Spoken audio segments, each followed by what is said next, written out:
Okay, welcome back, everybody. Let's hop to it. I think this is going to be a interesting session. Let's hop to it. So, let's see. You guys dealt in the aftermath of your visiting at court and meeting with all the many barons of the many houses who showed interest in all of you. You read the Cornberg Chronicle, went out for runs and all kinds of great things. You received a letter from House Calenda to the group respectfully bowing out as they are a small house and probably can't fulfill the needs of your house, much like maybe Cannith or Deneth or some larger, more magnificent house with greater aspirations than the House of Hospitality.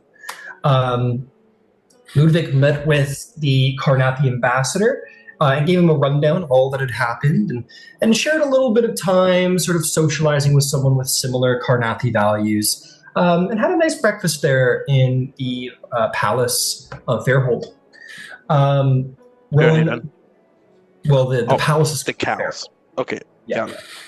The party met, spoke what they intended. It seemed that House Sivis, House Sivis and House Phiarlan seem to be in the runnings for the founding houses.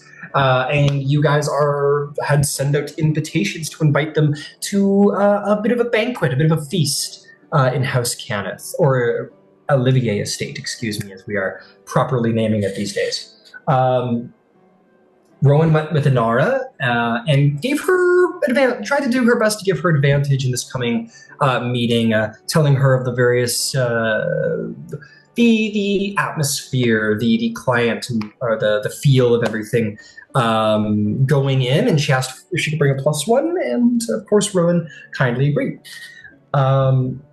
Ludwig asked Marina de Madani out after she was dealing with a little break-in at the Advocates of the Chalice, and insisted that the guilty party had been apprehended, that I believe it's the Detection Guild is the name of the guild of House Madani. Let me just make sure I'm getting that right, because it all matters in the end. Yes. The Warning Guild. No, it's the Warning Guild. Maybe I've been getting it wrong in the past, but it's called the Warning Guild. The Warning Guild was on top of it, and it seems with their powers were able to track down the culprits. Cross spoke to the Queen, who offered his house... had a special offer on the table. She said that maybe the party could benefit with their current advantageous position by allying themselves, being founded by a house that may be in a little bit of suspicion or might know more about the Golden Dragon issue, or perhaps whatever house they do decide to align with, might on the sly work with the Court of Aundair to better uncover who is behind the Golden Dragon, sort of becoming a sort of shadow alliance with the Court of Aundair. A very interesting proposition was put before Cross that he said he would bring back to the rest of the house. Lois met with the Congressman Agnor Ir Forgrust, who is responsible for the Arcane Congress, and was invited to the Golden... he interviewed him about the Golden Dragon, what happened about Tajera de Sivis specifically, and welcomed the group visit to the Arcane Congress in the village of Arcanix. And lastly, party plan, you all planned your supper, that's it. So that was the session last week. We have a bit of a dinner party coming up on the following day here as we roll into day 9 of the party dealing with the aftermath of all of their strange things. And we're going to have a bit of, we're going to go through our various phases, and we're going to deal with them. So Holden was not with us last time, so I'm not going to take Holden one way or the other. He will remain as is reputation-wise. Let's see. Rowan, you were seen out and about here and there, so you will have gained a reputation point as you dealt with Inara. We're very kindly speaking to her and are arranging your dinner party. You're sort of active in the social world, so that is reputation 3, and we'll deal with that in just a moment, because that is fun. Ludwig, let's see, you... I won't necessarily say why, but you have lost reputation points. Or have you? With who? No, yeah, you've lost a one of your reputation points. That's just your general reputation in society. You were not seen out and about terribly. Your meeting with the Carnathi ambassador was very early morning before anyone came out, so that will affect your reputation. Not necessarily a bad thing. There's benefits to be gained from having the reputation, but you are still at a hot 1 point. No problem there. Let's see. Holden Lackyard's going to stay steady at 1. Cross, you will gain a point of reputation. Speaking with the Queen certainly gains you some boons, and that is going to bring you to 3 reputation points. Very good. And lastly, Lois, you were seen speaking with the head of the Arcane Congress, which is very interesting. So you will have gained a reputation point. So we have 2 people to deal with here, Cross and Rowan. You two find yourselves reaching 3 reputation points, which means you're going to earn your first reputation tag. So I'm gonna just forewarn you. I'm spinning the game here a little bit because I'm offering a lot of possibilities for rerolls. So I'm going to say that the rerolls that you will gain from your reputation tag can be used when you please. You'll get them back at day 1 as previously promised, but they will have to be linked to something to do with your reputation tag. So if you pick honorable, for example, you may use that reroll in a position of honorable action, so to speak. Or if you say you're hospitable, maybe then when you call dinner parties, then you may get your reroll. So be aware that your tag will relate to your reroll. So Rowan, Cross, you may choose your positive reputation tag. Why don't we start with Cross? Cross, I'm going to single you out if you don't mind. What do you think Cross's reputation tag, his positive reputation, what do you think people in society are saying? When they speak of Cross, what is the word that they might tag onto him that comes up when it has to do with Cross in a positive light? I think, I don't know, I'm thinking of like things that I've done so far. I almost want to say charming. Or at least, Okay. but maybe I'm overstretched. I don't know. I feel like I'm trying to think like who have I actually spoken to and who's actually spoken to me. The Queen. You have spoken to the Queen many times. I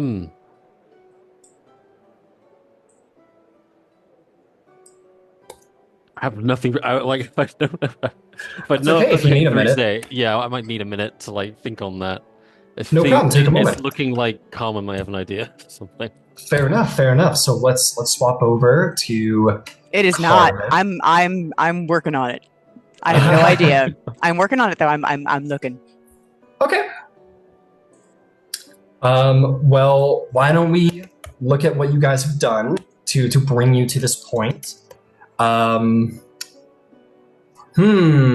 Rowan, you have a history of being very, going through a lot of things, and, enduring a lot of trials. Most recently, your reputation would come from, let's see, some of the things that you've done that are positive light. You've spoken to many important people and spoken well with many important people.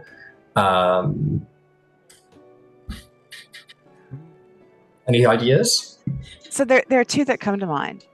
Okay. We did reputation tags in the beginning, and if I don't know if they stuck, but the first one that we had talked about was resilient. Resilient. We could throw that back in there if you want to. Yeah, now that we've changed the system. But yeah, if you want to say that when people speak of Rowan in society, they say Rowan the resilient, or Rowan is resilient. And that might be your reputation. It'd either be that, or the other one would have been diplomatic, because she's talked to Lady DeCanneth. She's everyone, like more people. She actually spoke to more heads of family than anyone else did. I will say, as a fun note, Rowan seems to have a history of getting out of bad situations. She was on the paper about being sort of captive in Dargoon and surviving the morning. She had her face plastered on the paper after the Golden Dragon. Now her fortunes very much have turned, and she is prospected by many barons. Maybe that has something to do with it, that she seems to be very lucky. She seems to be very good at getting out of a bind, something along those lines. Actually, I do like that.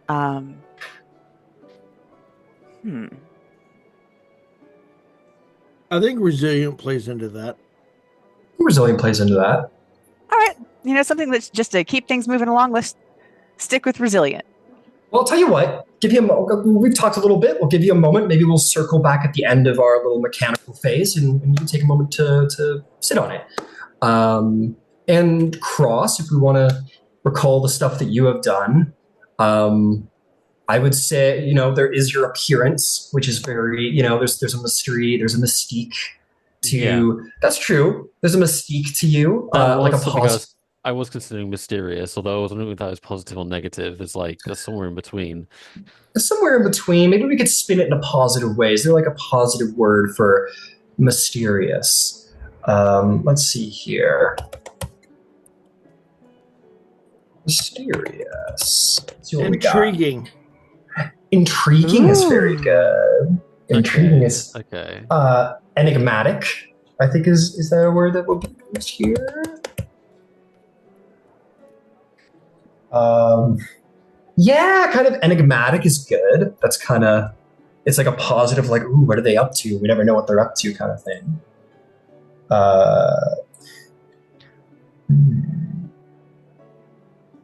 Cult, mystifying is a fun word. Well, I'll tell you what, we'll let you stew as well. We'll let you think about it. We'll come back to you at the end of the phase. It's just fun to do a little brainstorming first. Okay, cool. Let's move right along.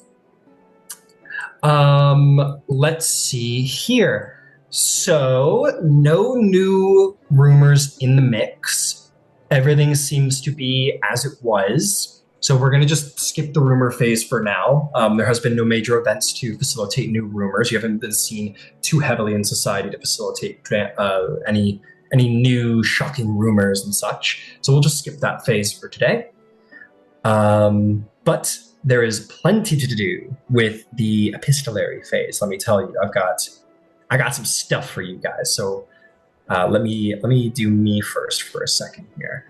Okay. First and foremost, Lois, you will have received a letter via, of course, House Sivis.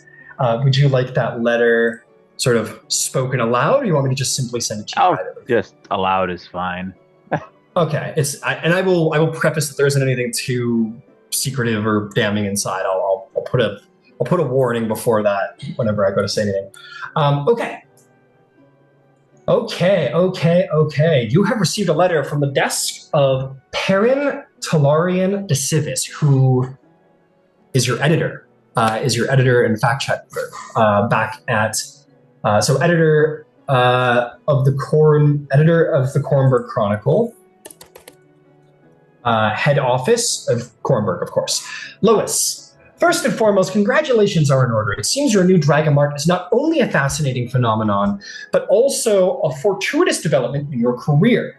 The board has issued a directive, one that I confess caught me off guard, that you are to take the lead on the reporting of the new Dragon Mark and its members. These stories, once vetted by the senior editors, are expected to feature prominently on the front pages for the foreseeable future. I must admit this decision would not have been mine to make. The Chronicle's legacy is built on unbiased reporting and focusing so heavily on one topic, no matter how sensational, walks a fine line. That said, the directive is clear, and I trust you to uphold the integrity that has always defined your work. As you carry out your assignment, report to the senior editors at the Chronicle's field offices in whichever city you find yourself. In Fairhaven, you'll be working under Daramin Devandi. Lois, it may become tempting to use this column to the advantage of your new Dragon Marked associates. Let me be unequivocal. Integrity must remain paramount. If at any point you feel unable to attain our standards, it is your duty to step back from this responsibility. I believe in your talents and your principles, Lois. Show the world why the Kornberg Chronicle is the most trusted name in Corvair. Yours in journalistic pursuit, Perrin Tarlin de Sivis, head office editor. And I will send that to you on Facebook as well. Thank you. All right. I'm going to put that in there real quick. Come on, Facebook. There we go. And a second letter will come to the Olivier estate. that will be addressed to the party broadly. That would first find its way into your hands, Rowan, being sort of the lady of the house. Would you share it with the rest of the party? Absolutely. Okay. So there is your letter, Lewis. And I will put this next letter in the Eberron challenge. I'm done reading. From the desk of Baron Brevin de Deneth, House Deneth, Enclave Fairhaven. To the members of the new dragon-marked House of Diplomacy, I write to you as a soldier and as a man of honor. The tragedy aboard the Golden Dragon is an affront not only to those who perished, but to the security and stability of Corvair itself. House Deneth, entrusted with the safety of so many, takes this grievous failure with the utmost seriousness. We are committed to uncovering the truth behind this heinous crime and bringing the perpetrators to justice. In light of these events, I believe it only right to offer reparations. To this end, I have personally arranged for each of you to be assigned a bodyguard from the Defenders Guild, should you accept them. These individuals have been handpicked among the finest and will serve you with loyalty and diligence that define House Deneth. Their service will be provided free of charge for the next week. It is my hope that these bodyguards will provide peace of mind as you navigate the uncertainties surrounding your emerging house. Should their protection and skills prove satisfactory, the Guild will be more than willing to discuss a long-term arrangement at your discretion. Finally, I wish you the best of fortune in choosing your founding house. Corvair faces a world of complexity and challenge, but diplomacy is a vital force, capable of untilling where swords and spells cannot. Know that House Deneth stands ready to support your efforts, and may your endeavors bring strength and unity to our lands. With respect and vigilance, Baron Brevin de Deneth, House Deneth.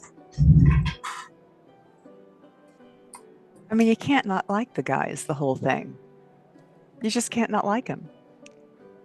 Just trying to make your decisions as hard as possible. No, he said what he had to say. Yeah. And there's the letter. It is... in the Eberron channel. Those are the two letters that you will have received for this session. Are there any letters anyone would like to send or respondances to these letters anyone would like to make? Well, I've got one that I want to send. It was my intention of sending it at the tail end of last session anyway. Okay. No problem. And I can do it any which way people want it done. If you want it here vocally, I don't care. It just moves stuff along. If you want it just to Ryan, that's fine. Y'all let me know what you want to do. Let's leave it in your hands, because this is I don't know, this is part of the fun. If you feel that it's something that is, off table or on table can be shared, go for it.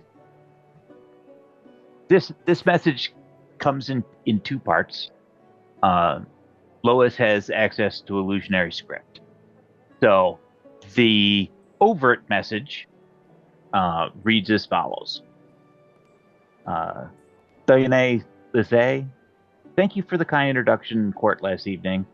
It was nice to meet members of the court and the bearers of the new mark. I've accepted an invitation from Rowan de Caneth for a place to stay for the time being. I think this will foster an ease of conversation with the bearers of the new mark and puts me closer to the known survivors of the Golden Dragon event.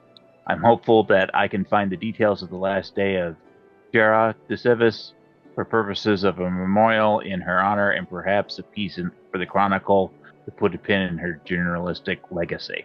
If there's anything that I can do to be of assistance to you, please don't hesitate to reach out to me. I'm always at your service.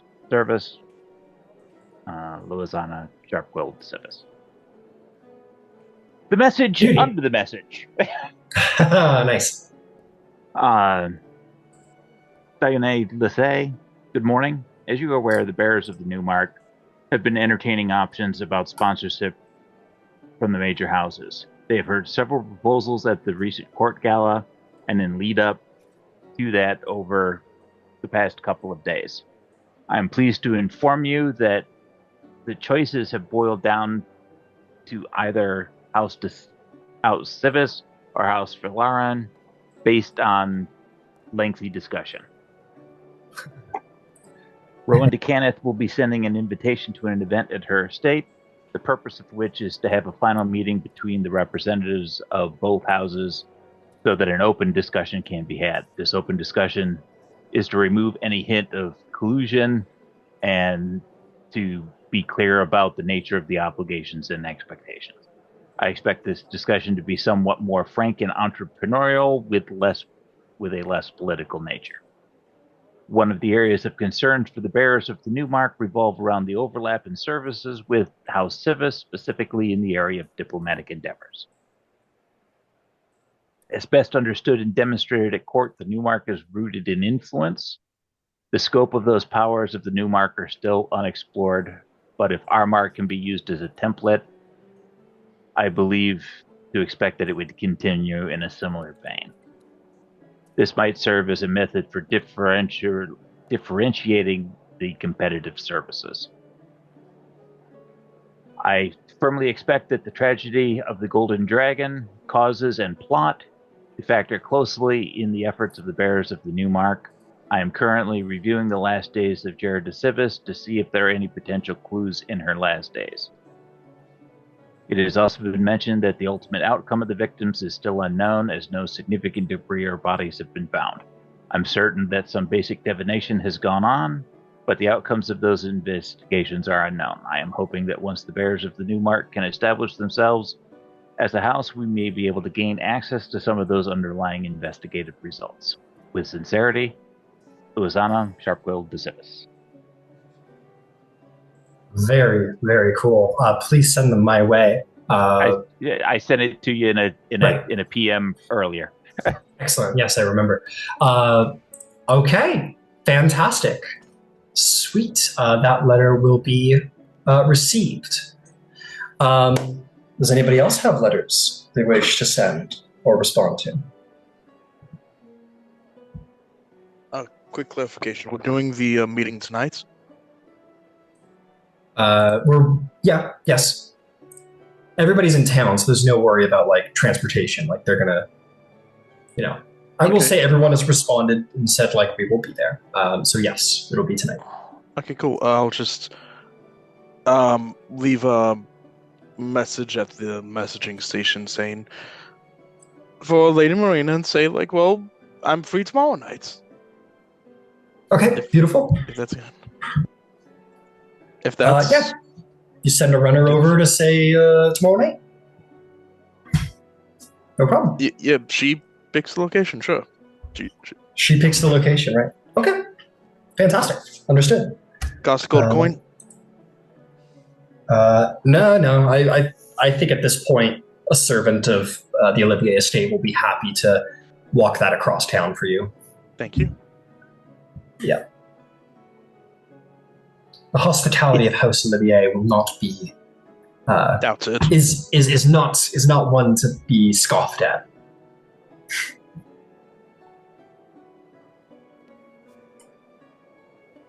Okay, beautiful. Okay, anybody else wish to respond or write any letters? Nope. That's perfectly fine, no problem at all. Okay, so we are gonna start the session off meeting your new bodyguards, if you want them, of course. Yes? I'd like to meet my new bodyguard. Yeah. All right, and so you shall. As the letter is sent, so basically what will happen is what we'll say is like you're all. Oh well, hang on. Before we get to the gameplay, sorry, we're getting ahead of myself. I'm excited, but no, sorry. Let's finish up our mechanic phase here, or whatever phases. Let's finish up our reputation phase here. So, Rowan, Cross, have either of you figured out a tag that would be fitting of your?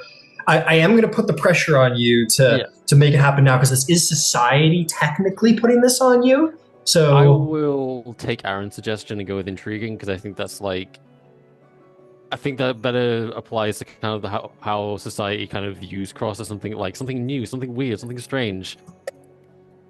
Okay, I love it. Intriguing. As a note, on top of the benefit you'll be getting, which is a once-a-day reroll, basically like a luck, a hero conspiration, once-a-day hero conspiration.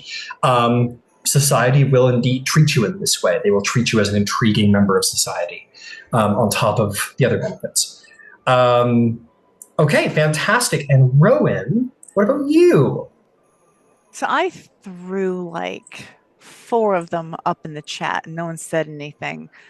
You know what? Let's stick with resilient. Resilient works. It was working. Resilient. Understood. All right, people in society will know you as Rowan the Resilient. And Cross, people will know you in society as Cross the Intriguing. Definitely a little this on the end there. So that is something people will know you by. So Rowan, people will speak of you in a resilient light, and people will know you to be a resilient individual and will treat you as such, and might even garner you some, who knows what will happen because of it. And this will all influence roleplay greatly. Okay. Excellent. So now we can come to the game itself. No rumors? Pardon? No rumors? We can review the rumors, but nothing new. And nothing has been new. Don't worry about it. Yeah.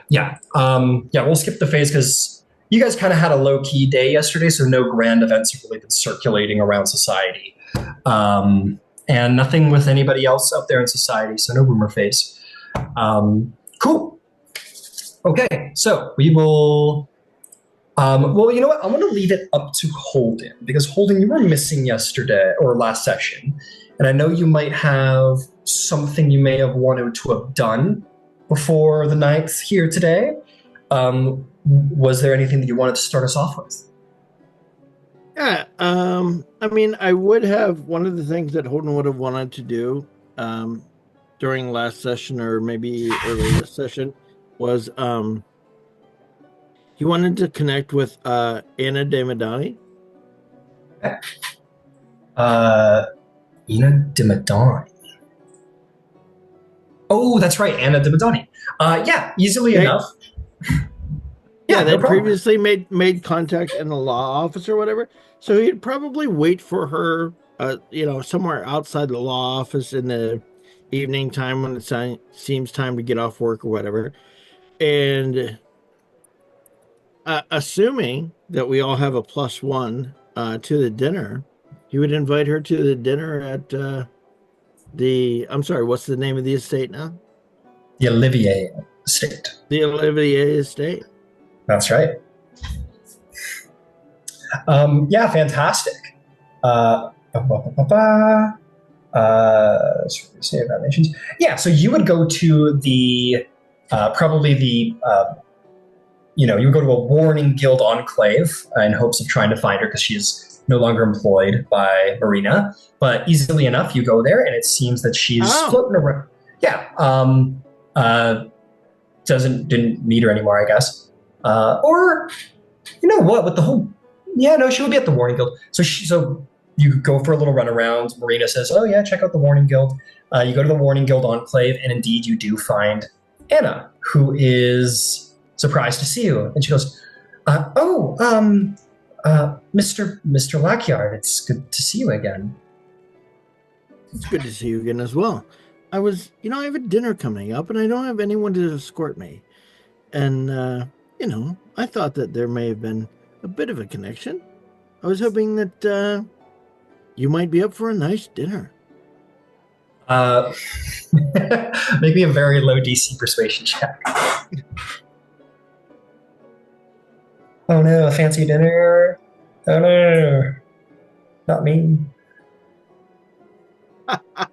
I actually rolled a natural 1, but I'm going to re-roll it. Okay, yeah, go for the reroll, yeah, sure. Fantastic. For a 22. A 22. She goes, I mean, okay. I've never gone out with someone from like a different Dragon Marked house. That's, I mean, okay, sure, let's do it. We're not a different Dragon Marked house yet, and we're creating our new rules now. That's true. I suppose that's true. Okay, yeah, I'd love to come. Is it like very formal? I don't think it's incredibly formal. It's a dinner. We should be dressed in dinner clothes, I suppose.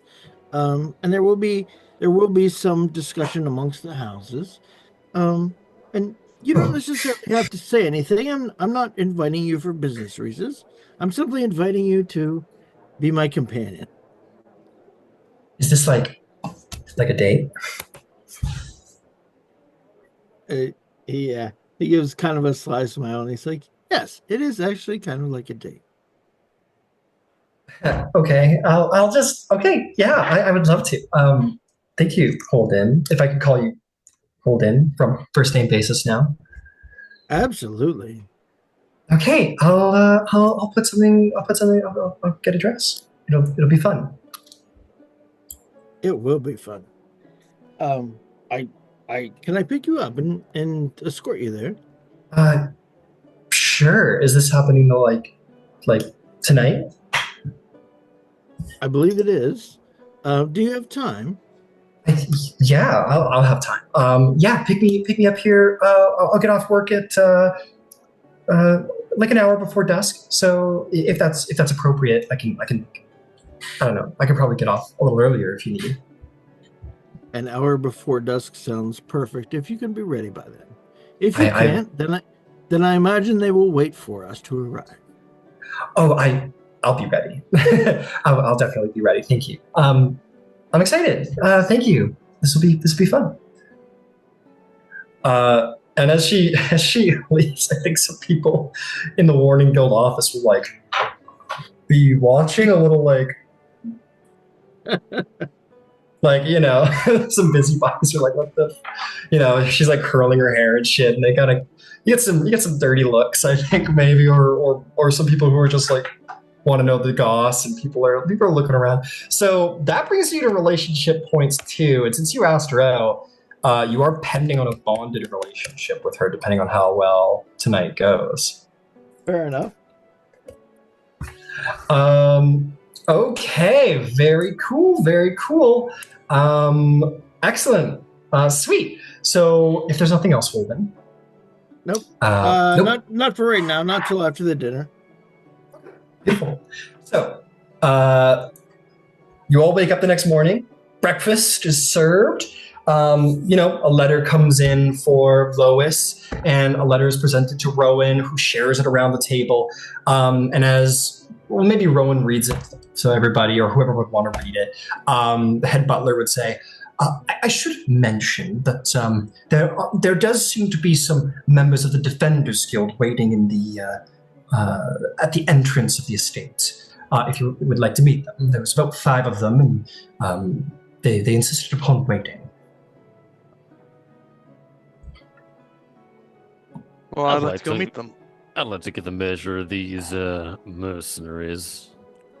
Send them and we'd be delighted to see him. Very well, very well. And he will go and collect them, and they are going to. They're not going to march in, but they will sort of they're not going to be casual either. They walk in. All of them are in plate armor. They all have red cloaks. Let me see here. I want to red fur. They all have a red incorporated into it, bearing indeed the symbol of Deneth on it, essentially what's the word? What the Templars used to wear, like a tabard, I believe it's called. That sort of goes over top of the armor and is emblazed with the symbol of House Deneth.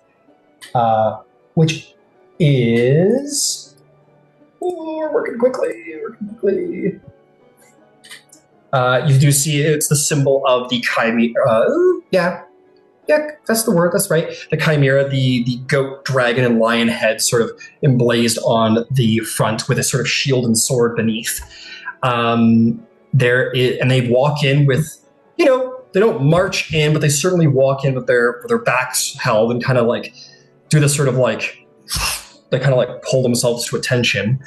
And one of them is going to step forward. I'm going to begin sharing some handouts of who you're talking to here. Come on, House Dennis. You are going to see this salt and pepper, short-haired with a beard, strong-looking warrior man, bearing sort of just peeking out a little up his neck is the dragon mark of House Deneth. He is an heir of House Deneth. And he will say, I am Lord Captain Soren de Deneth, member of the Defenders Guild of House Deneth, and it is my pleasure and responsibility to serve the House of Diplomacy along with my compatriots here. I hope our service will be warranted. We'll go peacefully, but we'll serve you all well. And he will sort of turn and say, Lord Ludwig Erdrager, it is to you that I personally have been assigned for your protection, if that suits you, sir. And I will share the handout if you want to look at the grizzled old warrior. Soren de Deneth. Soren de Deneth, yes. De Deneth or Deneth? I guess Deneth would make sense, given the grammar. Okay. Well, how long have you been in the Deneth? The Deneth. I was born to the House of Deneth and received my dragon mark while I was in my teenage years. I fought hard in the last war on the Carnathi side of the war. Fought long and hard, of course, not against my own house, but I like to think I served very well enough to receive the rank of captain within the Defenders Guild. Like, do I believe what he is saying? Sure, make an insight check. 7. 7. Actually, I'm gonna use the commanding presence to get another thing or two in there, just to make sure. That's D8. Hold on.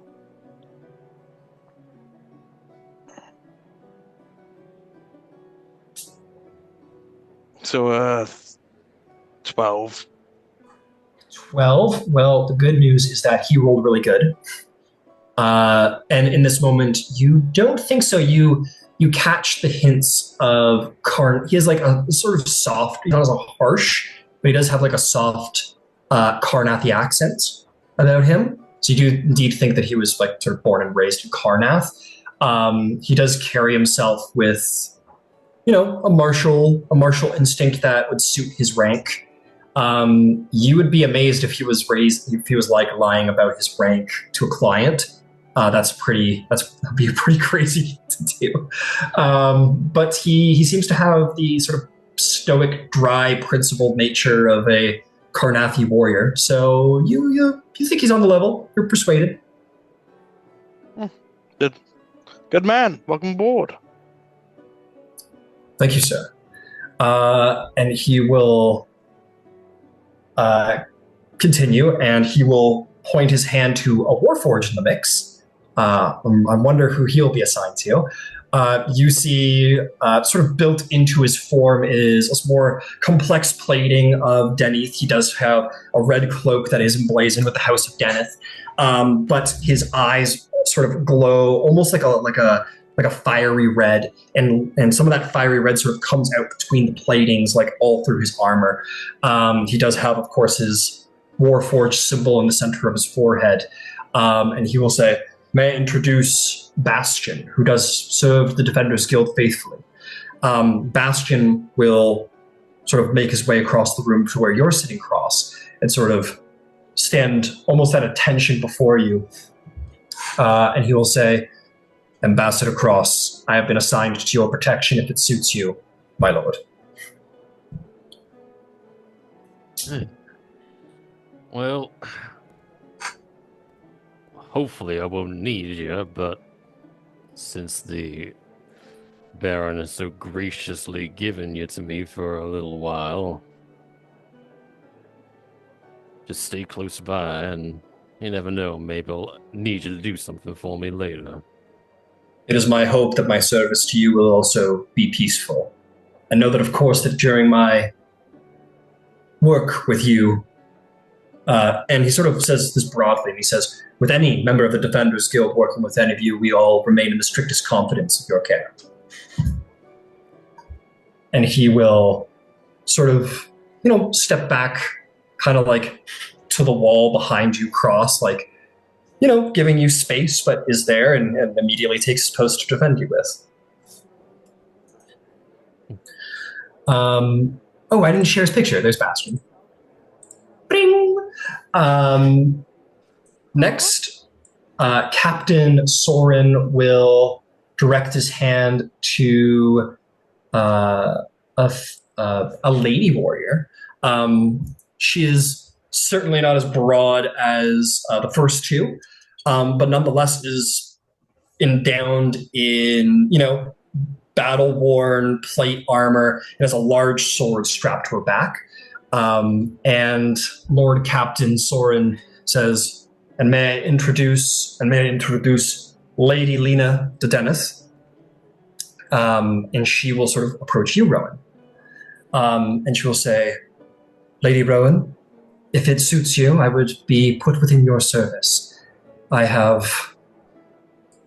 I'm greatly excited for this assignment, if it does suit you, of course.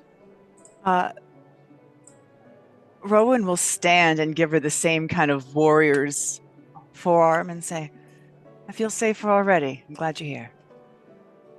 And you'll hit her. She'll see that, and a little smirk will go across her face. She'll hit you with one of those. And she'll say, Rowan the Resilient indeed. And she'll sort of bow her head respectfully to you. And she will sort of march to the back wall again, sort of giving you breathing room, but close enough to defend you with. You will also note that she is wearing, the gambeson underneath, but there is sort of the inside of her arm isn't covered. So it's kind of rolled up to here. And then she has a bracer, there's the word, a bracer over top of the flesh is bare, where you can see the dragon mark of House Dennis. So that is Lena de Canis. Lord Captain Soren will direct his hand to another warrior, sort of this dirty blonde, black armor warrior, and says, May I present Sereth Irthalavar, nobleman of Brailish descent, but a warrior of House Dennis and Defenders Guild first. And Sereth will sort of march over to you, Holden. And he'll say, Lord Lackyard, what my captain says is true. I stand ready to defend you, sir, if it is, of course, suiting. Your silence spell is on, my lord. Absolutely. You have certainly drawn one of the more intriguing assignments. So welcome, and let's have some fun together. That's what I'm told. He'll just give you a little nod, and he'll just back up to the wall and stand ready. You'll see there's a little more personality to this guy than the other ones. The other ones were they're not all stoic. Some of them were a little more mild-mannered or stoic or a little more serious. He's got a little, you can see he's got a little I don't know, he's a little more smiley than the other ones. Let's put it that way. Got a little moxie. Yeah. He's got a little moxie, yeah. So there is Sereth Thalavar, noble of Brailish descent. And last but not least, unsurprisingly, the only gnome amongst the pack will be sort of introduced by the captain. Lord Captain Soren will say, and last but not least, undoubtedly to be assigned to Lady Loasana de Sivis. This is Kira Lissalin of Zalargo. And you will see this just has been through hell and back gnome with dyed sort of hot red hair, scarred face, blinded in one eye from some animal attack, wearing sort of the red cloak of House Dennis, but battle-worn plate armor, sort of approaches you, Loisana, and will say, and we'll just sort of, she'll speak. Yeah, she says, if it suits you, Lady Loisana, I've been assigned to your protection and will do everything in my power to ensure that you do indeed remain safe. I am honored and privileged to have your service available, and I hope that it is as quiet an assignment as may be had. Given both of our backgrounds, quiet for the other people at this table, perhaps.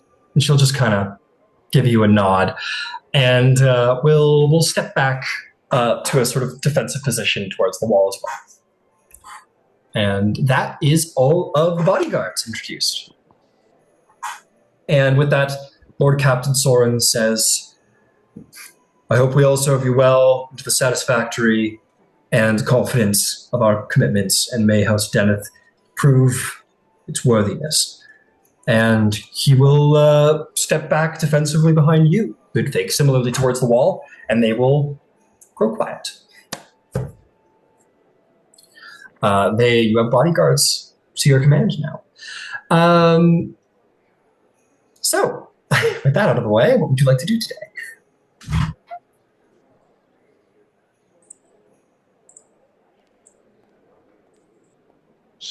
So we have this meeting tonight, correct?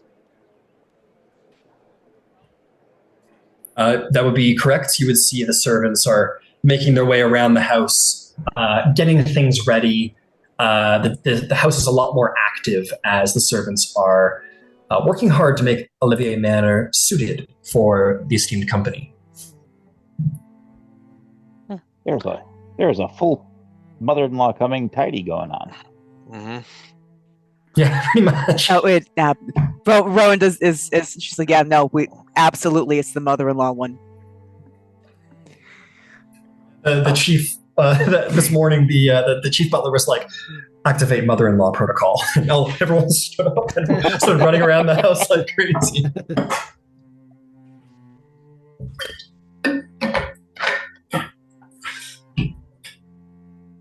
Also, if it had been a grand fete, we would not be in mother-in-law mode. Because it's an intimate thing, like, now the baseboards have to be scrubbed. Oh yeah, everything. Oh yeah, the place is, they're like doing a full house cleaning today. They're making the place tidy. They're having rooms made up just in case someone needs to stay the night, though it's not expected. Everything is being they're polishing the silverware, everything. Doesn't need polishing, but they're still doing it. Carriages at midnight, horses at 1 a.m., wheelbarrows at 2. Something like that, yep. Definitely. The house will be ready by dusk. Well, that is very exciting. Rowan, is there anything you need on our end to make sure everything goes well tonight?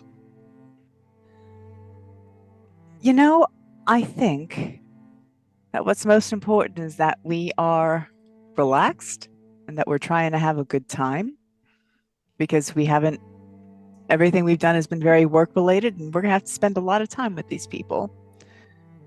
So finding out whether or not we can relax, I think, is a good idea. Some of it's chemistry. And let's not start any fights. That's an important side note. Yes. I feel a little. Be nice. We're all being nice. Yeah. No fucking fighting. You got the reference. Yeah. Ludwig will hear that, nod his head, and if you don't need help from me, he'll look to his Denieth bodyguard Soren and say, Soren, we're not here, and I want to get a measure of you. Let's go outside and spar. Let's get going. Let's go outside and fight. We're not fighting, we're sparring. Of course. And he will, he'll head outside with you, and you guys we'll get to that. Isn't it? What else does anyone have planned while the house is being organized? He'll happily abide. He will happily abide. This is make the assignment as interesting as possible. Rowan, you're going to be busy. The first question, so I'll say immediately just to get you an idea. The head butler says, we want you to hire a troupe of bards. My question to you, Lady Decanith, is, do you wish to source with, given the nature of the evening, do we wish to source with House Phiarlan, or do we want an independent troupe?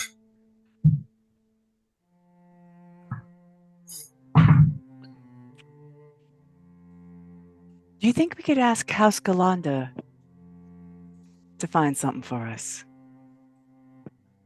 It would be a little unusual to have House Galanda seek entertainment, but we can make the inquiries. I am certain that they can aid in the hospitality aspect of the evening. I'm sure their experts can. We could. In fact, I do believe one of the cooks this evening that we have hired is of House Galanda. Excellent. Then I am sure that they have references that go beyond House Phiarlan. Indeed. I shouldn't have an issue finding a troupe for the evening, one that is auspicious enough for the evening. My question to you is there a particular type of instrument or tone you would like to be brought to the evening? Strings, wind instruments, upbeat, tavern-y sounding, something classical? Is there a preference, Lady Decanith? Above the table, do they have jazz? Can we get jazz? I can do my best to seek out a jazz troupe, if that is your wish. I would love to get a jazz quartet in here. I feel like a little birth of the cool is what we need in here. Little Miles Davis.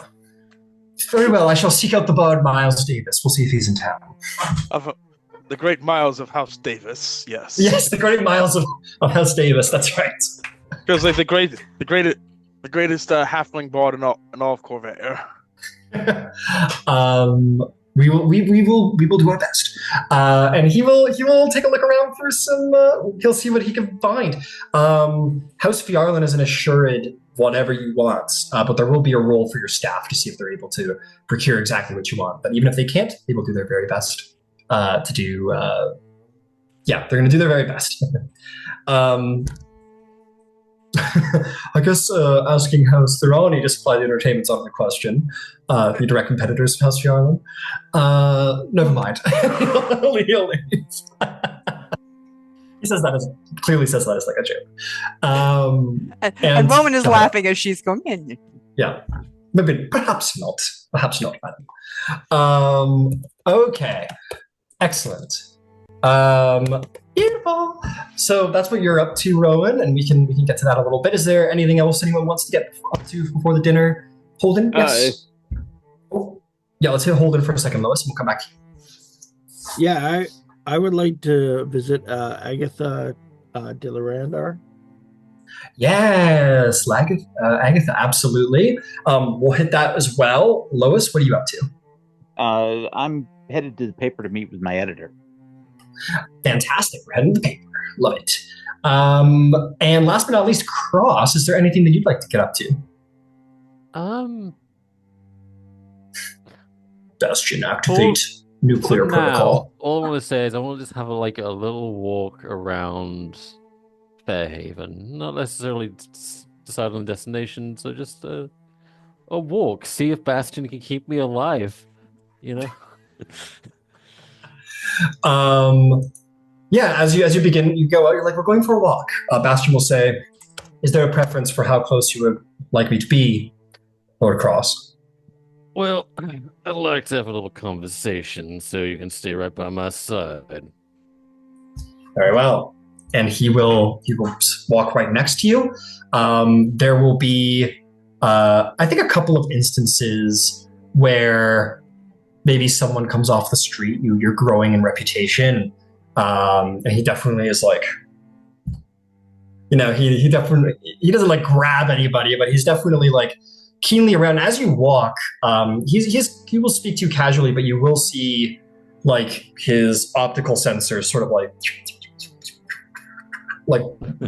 very analytically, like perceptively taking in the surroundings. But he will speak to you. He says, "You wish to discuss something with me, Lord Cross?" Well, I was curious about a few things.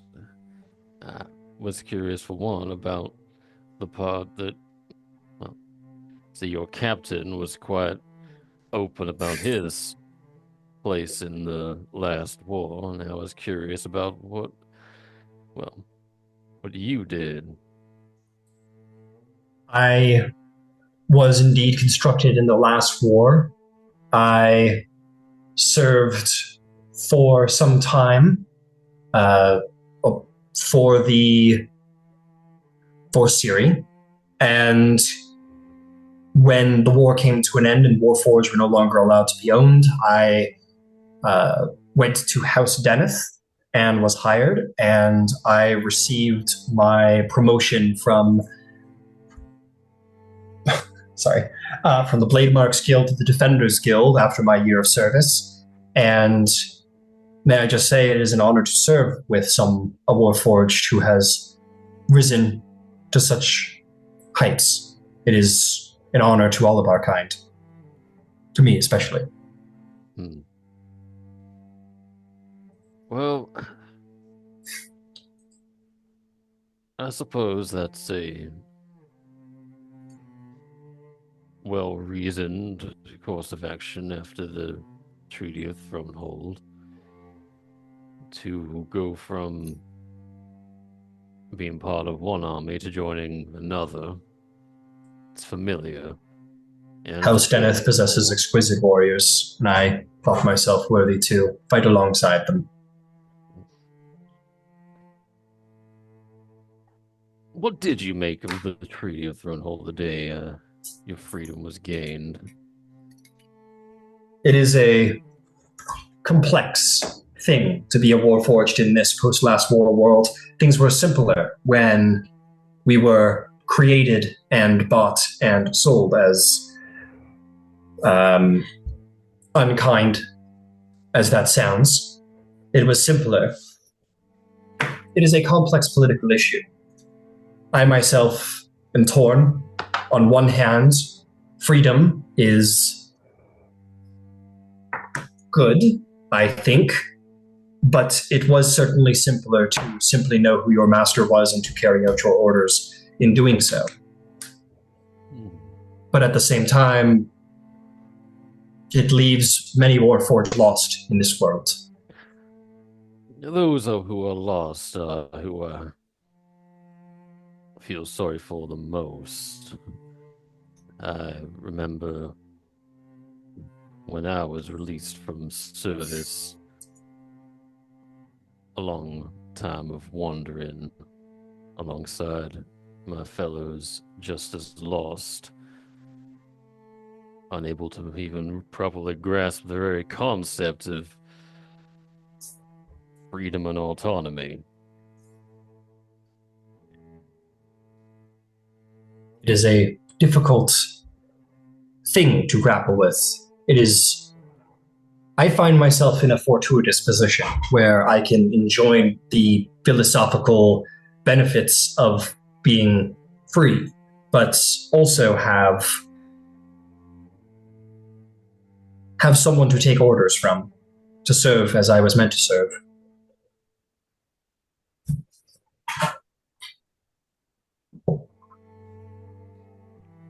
So, would you say that you are happy with your current station? To serve under you, Lord Cross, it is one of my more favorable assignments I have been given.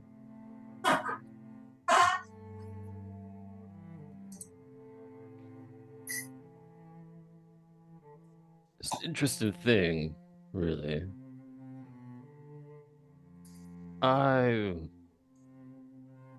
Well, at least until now, my status of employment is up in the air, but before all this marking business, I was an envoy for New Siri, for Prince Orger, in fact. And I serve still to the best of my ability, but there's just a small part of me that can't shake off the feeling that if it were really up to me, it wouldn't be a human I would serve. It would be one of us. You ever given that any thought? I have, which is why I volunteered for this assignment.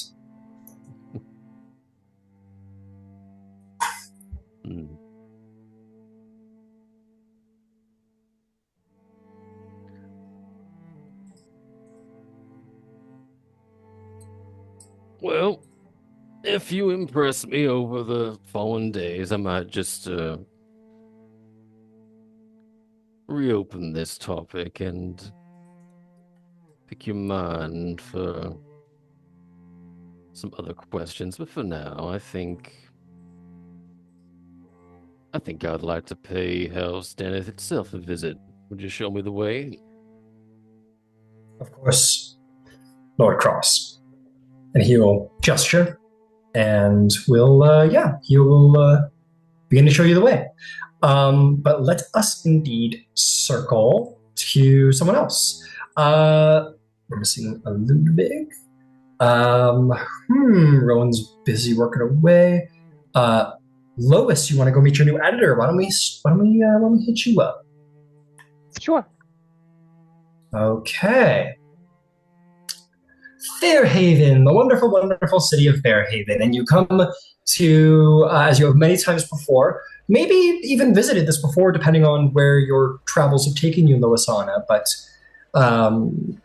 perhaps not. I believe, given your background, you probably wouldn't have made your way to Fairhaven as of yet.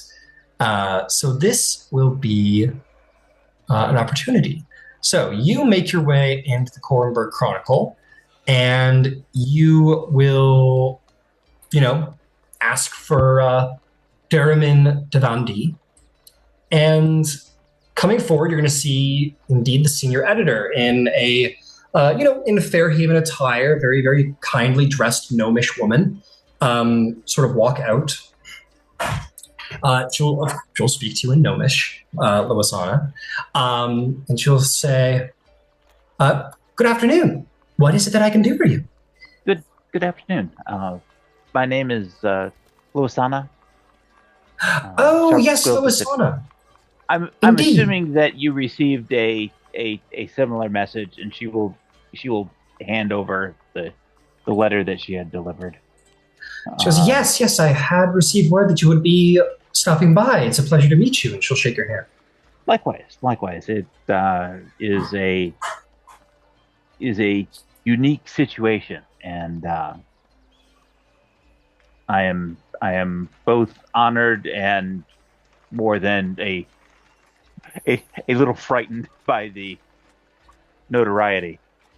It is a interesting situation you find yourself. To that end, we're going to be the bearers of the new mark are going to be holding a reception this evening, and as somebody new to town, I don't have anybody as a +1. If there is a member of your staff or yourself that would be interested in attending. Very interesting. Quite a way to start yourself off in Fairhaven, get someone invited to a fancy dinner. I might recommend 2 options. I would be more than happy to do so. I don't know if you would be interested. I know that one of our more famed reporters, Cal Moreni, is present, and she'll kind of lean in closely, such as the gnomish, or she'll just talk to you because you're talking in gnomish, and you're like in her office, and she'll say, "You should, of course, know that this position you've been assigned has, of course, stepped on some toes. Some people thought that they were more qualified to do the work, such as one of our more famous writers and reporters, Calla Moreni, who is sort of our leading reporter in magical phenomena, and I think she was hoping for the promotion. And there might be a way to mend a bridge, but I would be a very happy plus one. It'd be a good way to get to know each other. I would be very interested in mending any bridges. I think it would go a long way to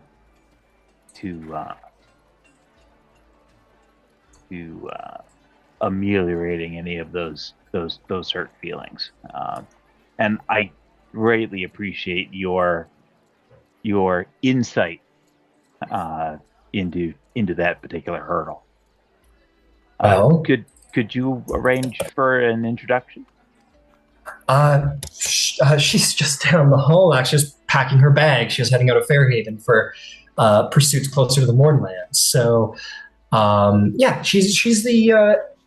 She'll just kind of point her out and say, "Over there, the half elf with the brown with the dark hair." And you will indeed see, a couple of piercings. I will post the photo. You see somewhat annoyedly packing a bag from behind a desk in like a cubicle. Not like a brown box or anything, but definitely like packing her bag, and looks a little like biffed about it. Like, not like throwing shit in her bag, but you can see there's a little like, disappointment. Well, I will make my way down that way. On the way out, senior editor Darman says, "Good luck. I hope you have some charm about you, Losana." You approach Calamoreni, and she'll look over and say, "Yes, how can I help you?" You're Calamoreni, aren't you? I am, yes. Well, there are exactly two ways to do this, and I'm going to opt for the clear and evident way. My name is Loisana de Sivis. Oh. She kind of like stops packing, kind of stands up, puts her hands on her hips. She goes, "So you're the one who got the..." Yes. I was going to try and use a nicer word, but yeah, the interloper who got the job. Well, and congratulations, I suppose, are in order. I thank you. But more importantly, I would like to ask for your help and advice. This wasn't a promotion I was necessarily seeking, and she will gesture to her right eye. I think we understand why I got it. I suppose you're close to the situation. It seems like a ethically strange choice, but the board says so. The board says so. And the board was alarmingly clear about the concerns about that particular ethical dilemma. And I can certainly understand being very, very close to the situation where that is going to provide some hurdles that need to be overcome. To that end, the members of this new Dragonmark house are holding a reception in advance of making a final determination on a house sponsor. I have an invite with a +1, but as someone new to Fairhaven, I don't have an appropriate +1. If your trip to the Mornland could be postponed, I would be honored to have you accompany me. There could be something very interesting to be written out of that situation that would perhaps serve as a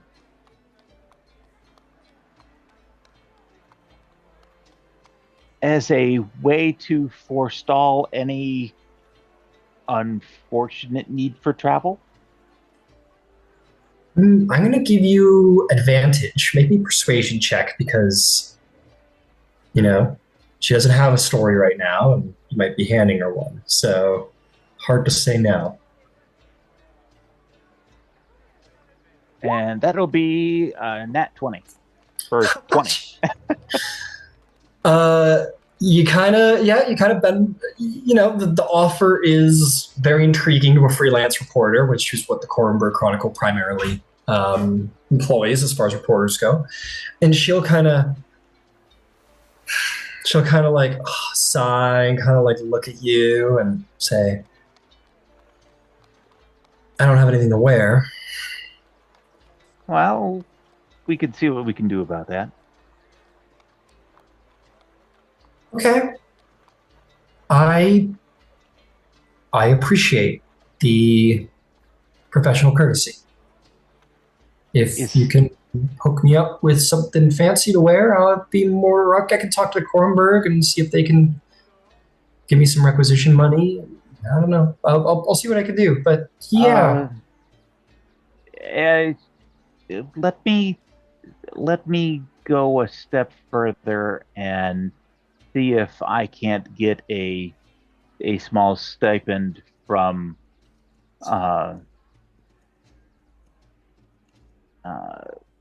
Derriman? From the editor. Yeah. And I happen to know a clothing designer who also is very close to this particular situation. Okay.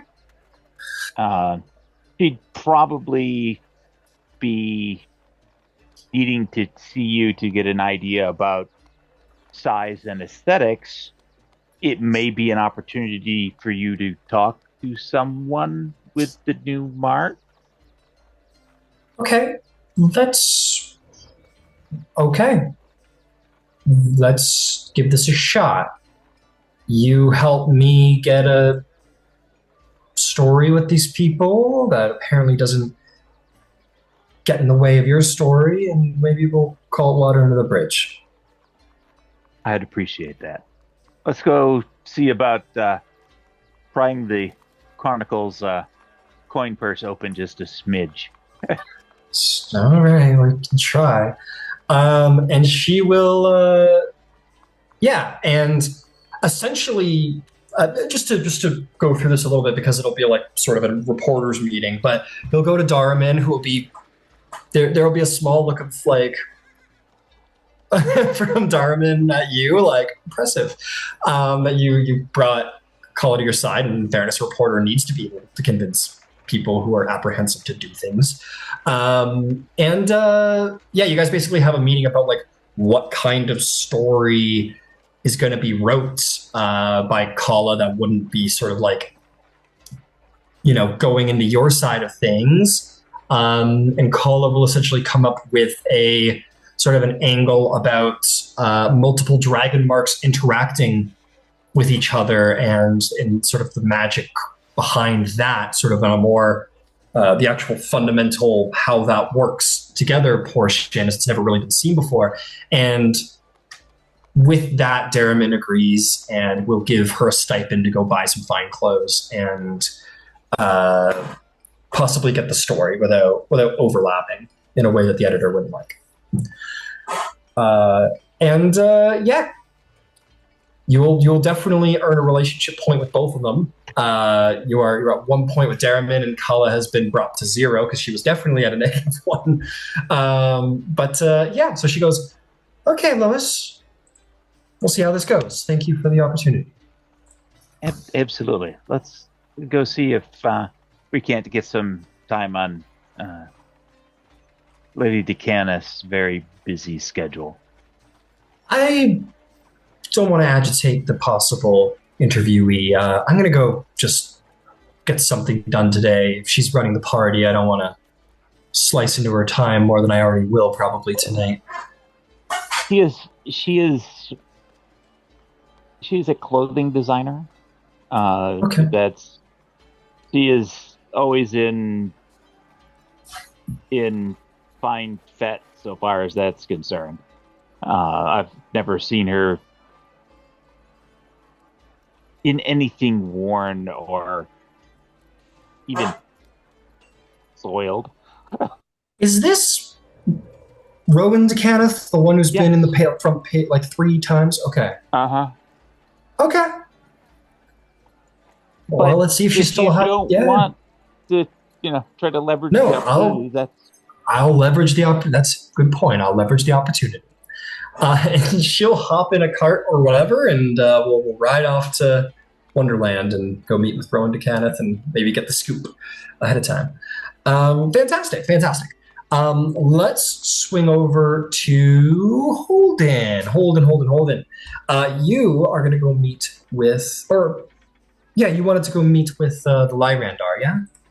Yeah, Agatha, yeah. You want to meet with Agatha? Okay, cool. You find your way to her. You will find yourself in a Phiarlan a Galanda establishment, one of the Galanda inns. And she will, she'll be there, just kind of like, just waiting for you. Really, that's kind of her job right now. Apparently, she's just kind of nursing a drink at a table by herself. Yeah, I will. Holden will walk up to her with probably a little bit more confidence and an air of, I guess, at least self-importance than he has before, probably. So far in this campaign.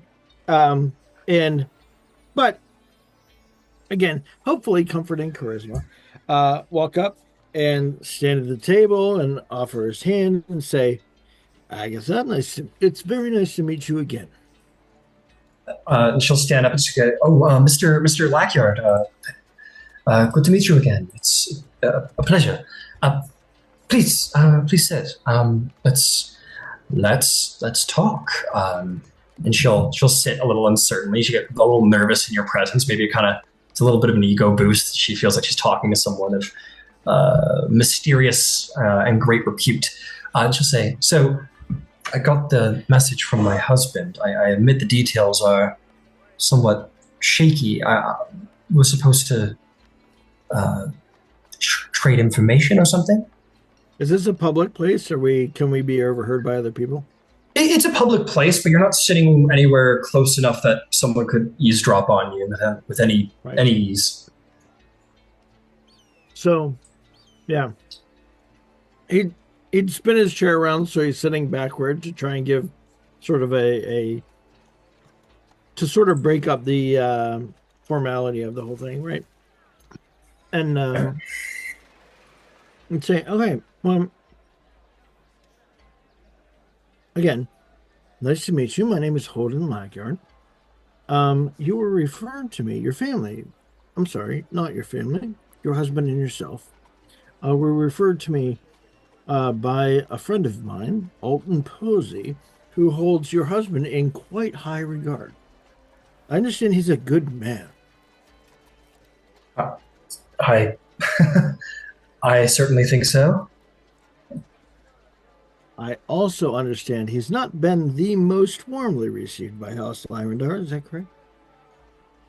That is correct. I may be in a position, at the behest of Mr. Posey, to help you out in that regard. You see, I have some information, and will continue to have some information, that can be helpful to House Leora in their pursuit of the investigation of the Golden Dragon. Okay. Right. You want some information from us. Not from you. I have information. Sorry. Yeah. To sell to some degree. Oh, okay.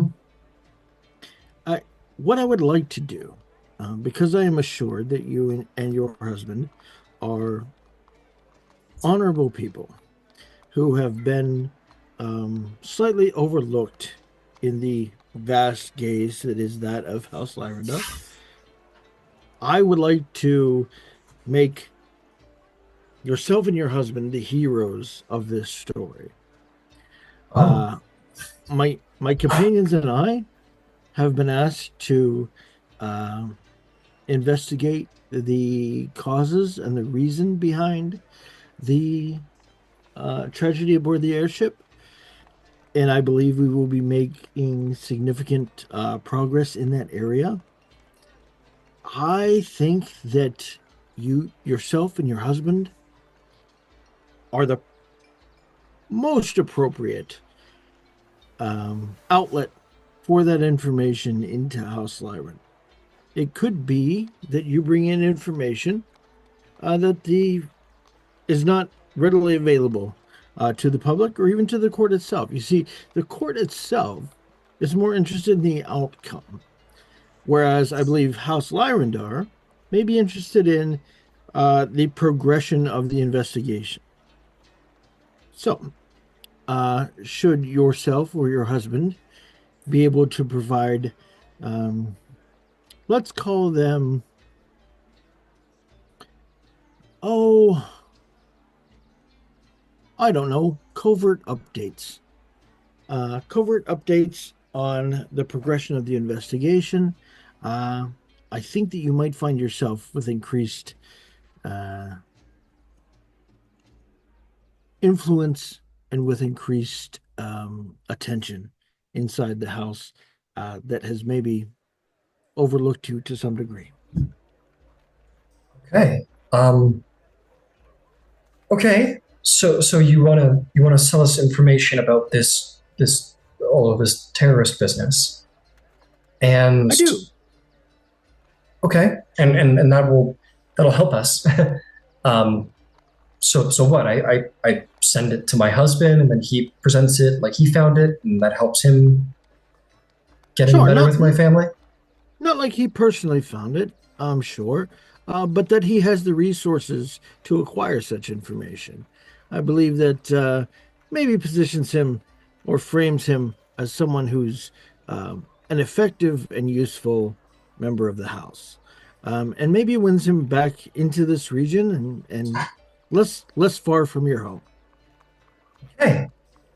Okay. Make a persuasion check. Yep.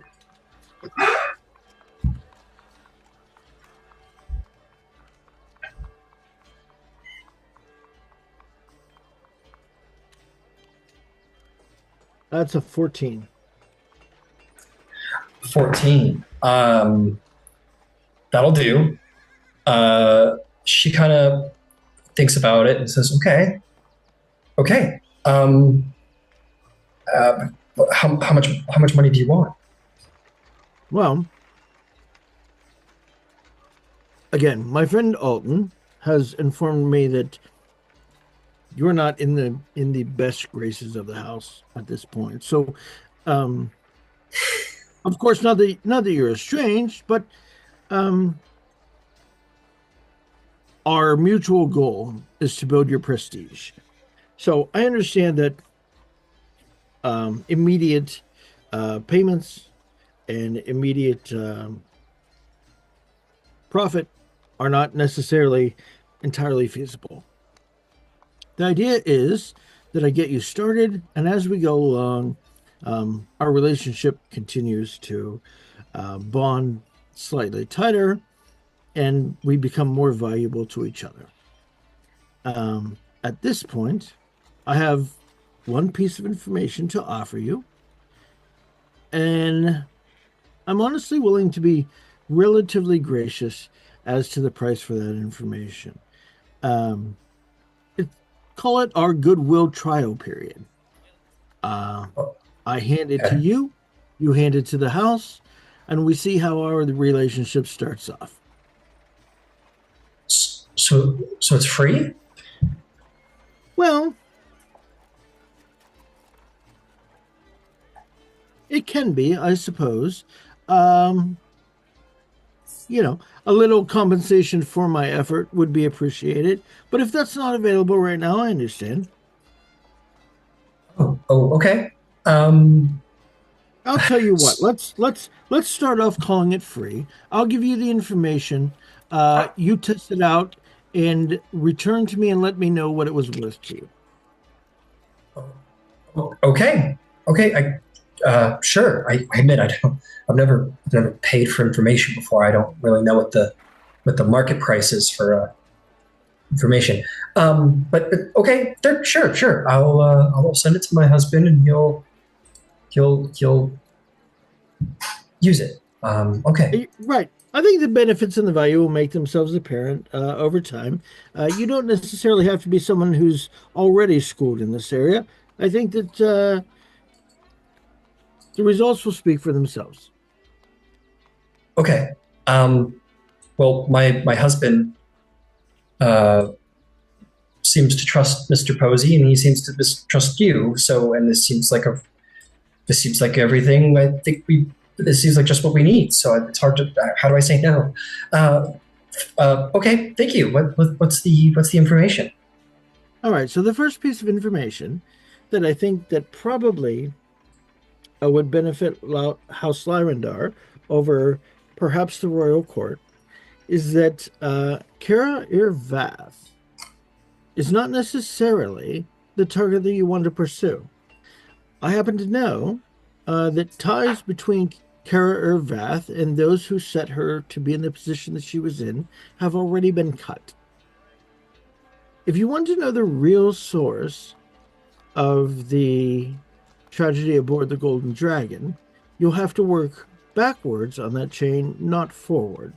So while the rest of us are chasing down one Kara Irvath, who I'm certain had her own reasons, but doesn't really matter in the grand scheme of things, as she wasn't the instigator, you'll have to work in the other direction.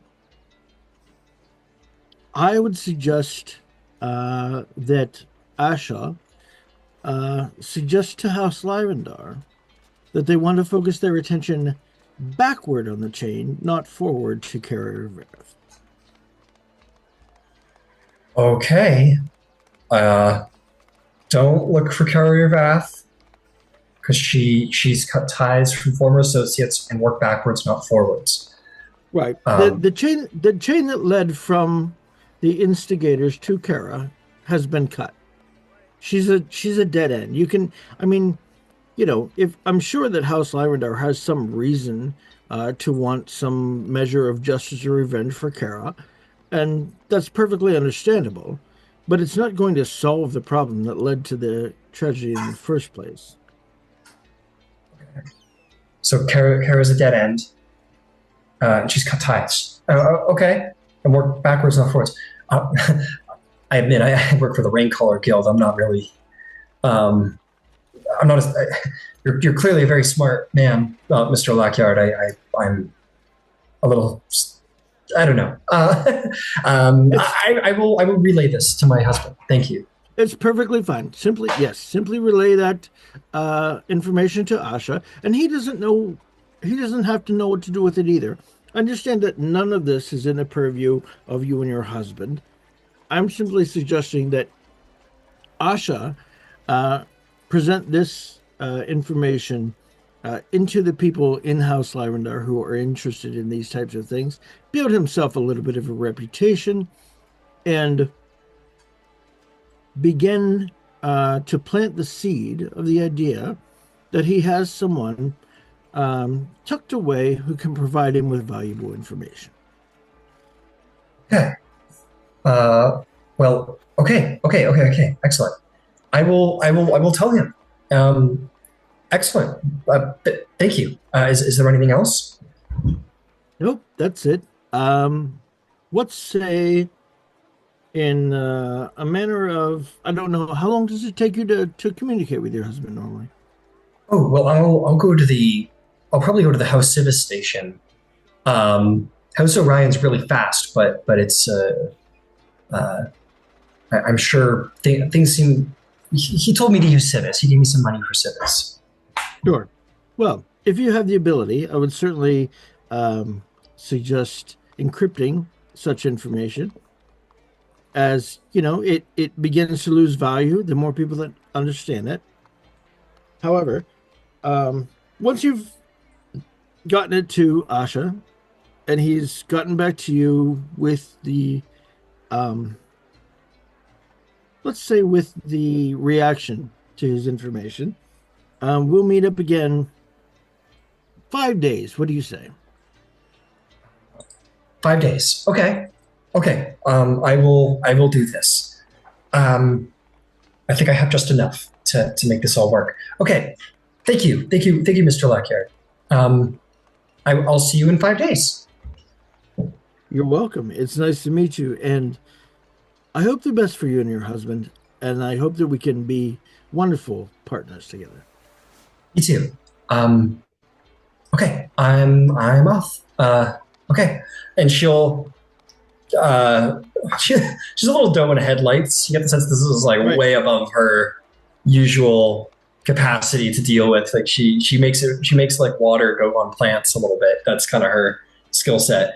So your skill at intrigue is a little past her, but she gets the information and she runs off with it. A little obviously that she's somewhere she's got to be. But yeah, Agatha takes off and you set the wheels in motion there for her and her husband. All right. Fantastic. Okay, Ludovic, you out in the yard. You head out with your new soldier buddy, and he will say to you, Ludwig, he'll say, "So, Lord Ludwig, are we using swords? How would you like to spar today, my lord?" I was like, what do you use? Well, I'm partial to the great sword. All right, then so will I. I assume like Ryan. I assume like they have some like weapons around. No, to the death. No, There's I'm some kidding. weapons around here. Yeah. You get some sparring swords of some kind. He'll have like there's none at the Canada State. This is not like a warrior's place, but he has them. He goes, I train often, so I have a couple, my lord, and he will throw you a greatsword. Excellent. Like a practice one. Excellent. I usually prefer the halberd bounty, but I'll do this, Dave. I'll give you an edge today. You're very kind, my lord. And he will enter a stance with his weapon. Yeah, Ludwig's kind of been in the mood to punch something for a while. He goes, "After you, my lord. Set the pace. I will follow your lead." He's like, okay, roll initiative. Sure. Yeah, let's roll initiative. Hell yeah. Don't hold back. I'll fire you if you hold back. It's a tough decision, my lord. Should I beat up my clients or hold back? It's like, that's up to you. Unnatural 20.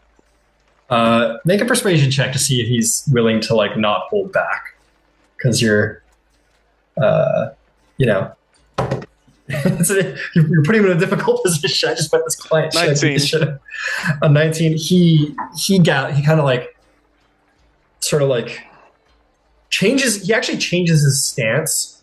He kind of like takes the blade and kind of like rests the tip of it like on the edge of his forearm. Kind of goes into a more like pointed stance with the blade, and will like give you a nod. They were excellent. Are there any Ryan? By the way, side points. Are there any observers?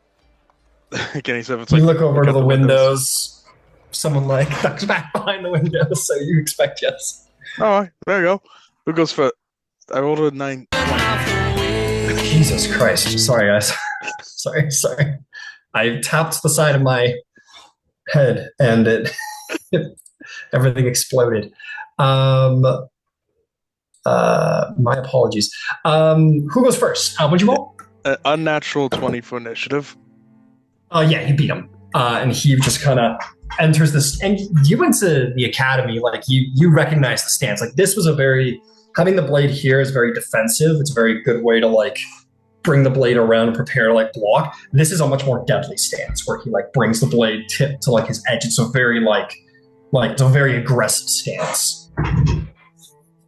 So you get the sense that he means that, true to your words, he means business in this training demo. Okay, excellent. Okay, well, I'll start off with greatsword. Go for it. An extra attack comes later. Okay. First attack. 7. I go easy on him for now. 7 to hit. You go to hit him, and he like kind of brings his like shoulder up, and your blade bounces off of his plate armor. Okay, not bad. Your turn. He will swing the greatsword around. The first one is only a 9. He swings and you kind of block with your blade a little bit. The second one comes in, so he goes for the stabbing blow and it misses, but then he quickly grabs the edge of the hilt and goes for like an over the head like spin and just like cracks you in the side of the head with it. Okay, the AC 17. Oh, he rolled a natural 19, so that's why he got you. That's going to be that's going to be 10 points of bludgeoning damage because these are practice swords. Excellent. I'm going to use a superiority dice to do a God, what is it? The riposte. Riposte. Go for it.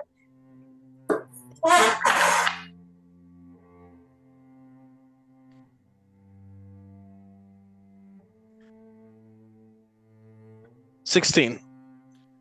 16 does not meet the AC of his plate armor. So you run in and you like crack him in the shoulder. He lunges at you and you like put your blade up and it just sort of like runs along the edge of the blade. And when it hits the hilt, you kind of go under and go for like a body shot and hit him in the armor. And it doesn't quite meet. And as you kind of like walk past him, he swings the blade over his head and like smacks you in the back with the blade, and you take 10 points of bludgeoning damage. And then you kind of, well, this is a little trainy, so there's a flavor where you kind of like, and kind of like take a couple steps forward, and he kind of walks and he says, "Are you all right, my lord?" It's like, do you always ask your opponent's stats? The ones that are technically paying me. Sorry. Not that you are. Okay.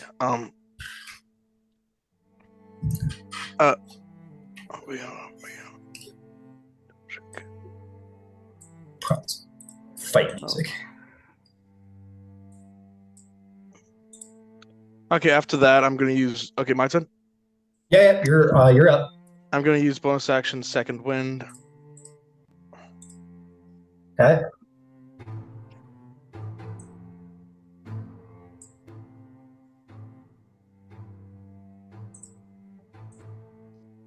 I get all my hit points back, 10. Very nice. Another swing. Okay, now swing. Hold on. Great sword coming in again. 14. 14 hits the plate. Okay, excellent. 13 damage. Oh, no, sorry. It doesn't meet the AC. It hits the plate. Sorry. Okay, well, if it says on Graze, it's like in one of the new fighter abilities. Well, you're using a great sword, which I don't believe you have mastery over. No, I do. You have mastery of great swords? Yeah. Right now? Oh, okay, cool. Graze, if you attack as a creature, you can deal damage equal to the ability modifier used to make the attack. It's sword. So it's +3, so 3 damage, I guess. Okay. He'll take the 3 damage. And in fairness, he'll give you the 3. He's a fighter, so he'll give you the 3 as well. Okay. I believe that's what he's working with. No, he'll give you a 4 because he's got more strength than that. Okay. Okay, and he will say he won't say anything. he'll swing the great sword twice at you. All right. That'll be a 17 and a 19 to hit. Okay, they both hit. Yeah, you sort of go in, you like hit him hard with the greatsword, it kind of like, and you kind of like takes the hit. And as you like, you keep like hitting him and like kind of like running past, as a sort of like a grazing blow, and then you keep leaving your back open to him, and he comes around and hits you twice. That's going to be 12 bludgeoning damage, and it's going to be 11 bludgeoning damage. So a total of 23 damage, I believe. As he like was like a 1-2 like right across your back. Okay, I'll do another riposte. Hang on. Well, he hit you both times, so no Okay, riposte. Oh wait, never mind. Yeah, you're right. Yeah. My turn. It is your turn. Okay. Second one again. So 8, 5 plus 3, 8. Attack again. Okay. Miss, but screw it. Action surge. Okay. 12. 12. Fantastic. That will be a miss, unfortunately. Sorry, I don't know why I said fantastic, but that is an 18 AC. He's wearing full plate, so you ching into his sturdy armor. And how are you doing for hit points? You bloody? Oh wait, let me double check out. Yeah, just about. Okay, he is going to spin around. This time, you're going to see sort of the mark on his neck sort of glow, and he's going to sort of some magic is going to kind of like fire up his arm and up his blade, and then he's going to slash you while casting a vengeful blade. I think that's a new one. It's a new one. 14 to hit. Miss. Miss. That Riposte. time he missed. Yeah, riposte away. The post. 24. A 24. I Let me barely. think. I almost missed. Almost hit. Got 20. 24 will hit. Yep, nothing you can do Okay. about that. Okay. 7. 7, you crack him in the head for 7. He kind of takes it, but he still looks quite sturdy. As you do so, you will take the grazing for bludgeoning damage from the greatsword. Okay, I won't. Okay. Yeah, per weapon master. Okay. Okay, it is your turn. I'm bloodied. You are bloodied, understood. And he will say, he'll kind of like be ready with the blade, but he'll say like, should we desist, sir? For blood has been drawn. I will say congratulations, Soren, you've hired. And that'll be on it, end of it. And he will sort of like, he will put the blade in the ground. He'll kind of bow his head at you and he'll say, thank you for the sparring match, Odeo Drager. I admit my capabilities are more directed toward defense than offense. I should be more impressive. Clearly. I should be more impressive when it comes to your protection than simply defeating a foe. Oh, well, just stay close to me. Yes, sir. And I'll stay around the house. I'd ask you to try not to make too much trouble for the servants. I'll be heading upstairs and washing off for tonight. Very well. I will stand guard outside your door. I was like, if you insist. It is my duty. Good man. And he will follow you, and you do, you get a deep sense of Karnathi sensibilities where he's that Prussian like intense, It's like just like duty sensibility. You know, like duty is everything. feels just like home. Just like home. You never had a bodyguard. I mean, you've had like guards from the house keep an eye on you, but you haven't had like an assigned Deneth bodyguard before, especially at the Defenders Guild. Like from what you would know, Ludwig, just being a noble, the Defenders Guild is like pretty much exclusively for very relevant clientele, such as high seneschals and barons and warlords of Karnath, or even the leader of like kings and such. They're reserved only for the most important clientele. Okay. And I think going up the steps, I'm going to ask him. By the way, Soren. Yes, my lord. Have you ever met a member of your house called Gertrude Dindingith? Because I don't believe so. To what nation did she serve in the last war? She found the last war for the Sirens.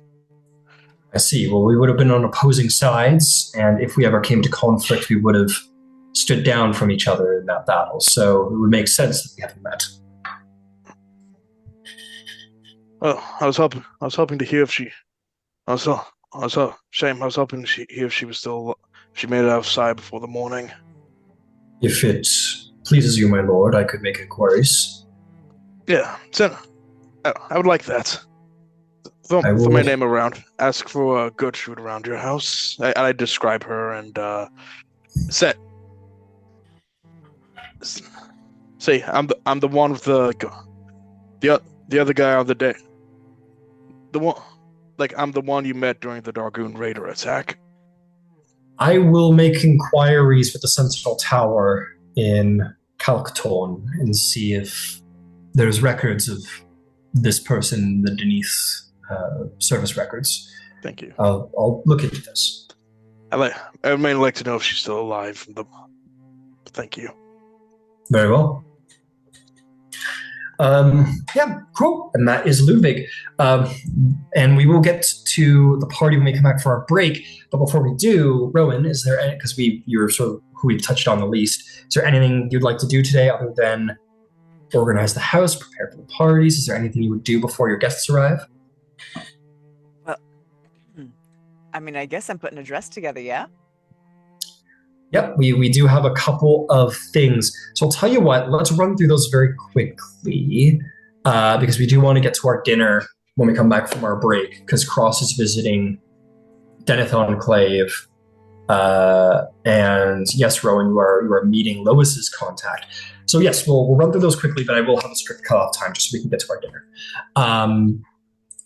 Okay, you, Lois, you bring into the house, who looks around a little mesmerized, as this is not her usual, shall we say, interview subjects, Calla Marini, and sort of but being served by a number of individuals who have questions from everything to the color of the bouquets to the we've already talked about the entertainers to what will be served tonight, the dinner menu and everything like that, is Rowan to Kenneth. And Rowan, you see Lois and this, fairly well-dressed, possibly commoner individual.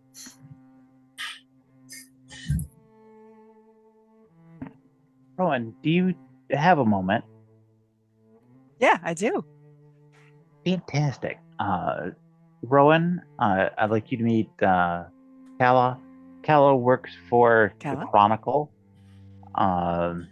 and covers matters arcane.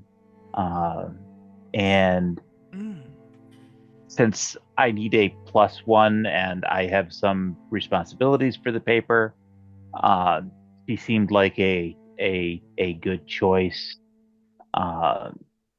But you need something appropriate to wear. I've seen the suits that you wear. I'm assuming that they are self-created. I was wondering if you might have time to perhaps put something together. We have a small stipend from the Chronicle, so we can remunerate you for your That's time. great. Follow me. And Rowan like sweeps off, probably forgetting and then slowing down just a bit. But still walking with great anticipation into the other half of the workshop where she has her fabrics and her weaver's things. Understood. Kala will speak, and she'll say, I hope you seem very busy. I don't want to. If I'm going to be here tonight, I don't want to disturb your. I haven't been able to design anything since I graduated. Like literally, I graduated and then I was on this ship, and then my dress malfunctioned. We don't. Please don't. But then the ship exploded, which was like a really big thing, right? But I haven't actually been able to design something. So if I would love to design, yeah. Listen, let's just put something together. No, that's great. Right. Yeah. And she says, I was told that pleasure would be yours. So if it is, then I'm more than happy. And she will, you can start, she'll get down to her skivvies and we'll step up on the thing and you can start sizing her out and everything and wrapping her in fabrics. And while you're doing so, she'll kind of haphazardly say, I hope it doesn't bug you, Lady DeCaneth. I must admit my selfishness. I was hoping tonight I might be able to get something for the paper. I specialize in magical phenomenon. I must admit we haven't seen dragon marked heirs with more than one mark before. I was wondering if you had some time for I don't know, an interview or perhaps a magical analysis with a professional. So the entire time this is going on, Rowan's grabbing shit off shelves, pinning things onto her, adjusting they have like mannequins that she can like adjust to the right sizes, got a tape measure around, and she's basically building the dress on her through a method called draping. Okay. Yeah, she just kind of lets you do whatever you want. She just kind of stands there and like while you're working kind of just tries to like throw that in there, and she's like, I don't know if you'd be interested, but I'm very interested, and I'm sure. Well, we can absolutely talk now. I don't want you to print anything that you're welcome to come tonight. None of it's for print until we say so, and then you can release. If you can agree to that. I assure you, ma'am, I'm my specialty is purely in magical phenomena. I am not really a socialite. I wouldn't write very well even if I tried to. So you don't have anything to worry from me on that point unless something of a magical phenomena happens. But no, I will not put anything in print that happens this evening. And while she immediately has her like arms just and give us a whatnot, moment is all I'm saying, busy. right? I'm just saying let us give you the go-ahead before. That's all I'm asking. Sure, so long as, you recognize that I do make my living with stories and that I am able to at some point. We're talking a matter of hours. Fair enough. I promise you it won't be long. All right, now. Oh, that's the picture I'll use. So I'll actually put a picture of what I am building on her. All right. Beautiful. It is this. Oh yeah, that'll work. All right, so I will share it into the Facebook as soon as I find the thing. But it is this sort of purpley gray, like a periwinkle. It's got the collar, very draped, open at the sides, stunning back. It's sent into the Facebook. Okay. And just to be clear, go ahead. She's got like the mage hand going, and she's probably got Spot giving her stuff, and I'll make the roll if you'd like. Yeah, make the roll. That's Uh, fantastic dress. What? Oh, yeah, sorry. Make me a, I imagine either a charisma or dexterity, or either a sleight of hand or performance check, I think will make sense. And you'd have advantage because of your proficiency. I would love to make the performance check, if I may. And that performance check will be a dirty 20. A dirty 20 is excellent. Yeah, you design a fine, lovely dress as you do so. Yeah, absolutely. Getting acquainted with my new wonderful rule set here for tools, which I think are fantastic. Yeah, you do a very good job, and you make it for her, and she's very impressed. But above table, to be clear, you did agree to her wanting to interview you about. Yep. Okay. Cool. And she says, "Well, this is incredibly stunning. I don't think I've ever worn something this classy. Are you sure? I mean, thank you very much. I don't want to look a gift horse in the mouth or anything, but this is. I'm just a reporter.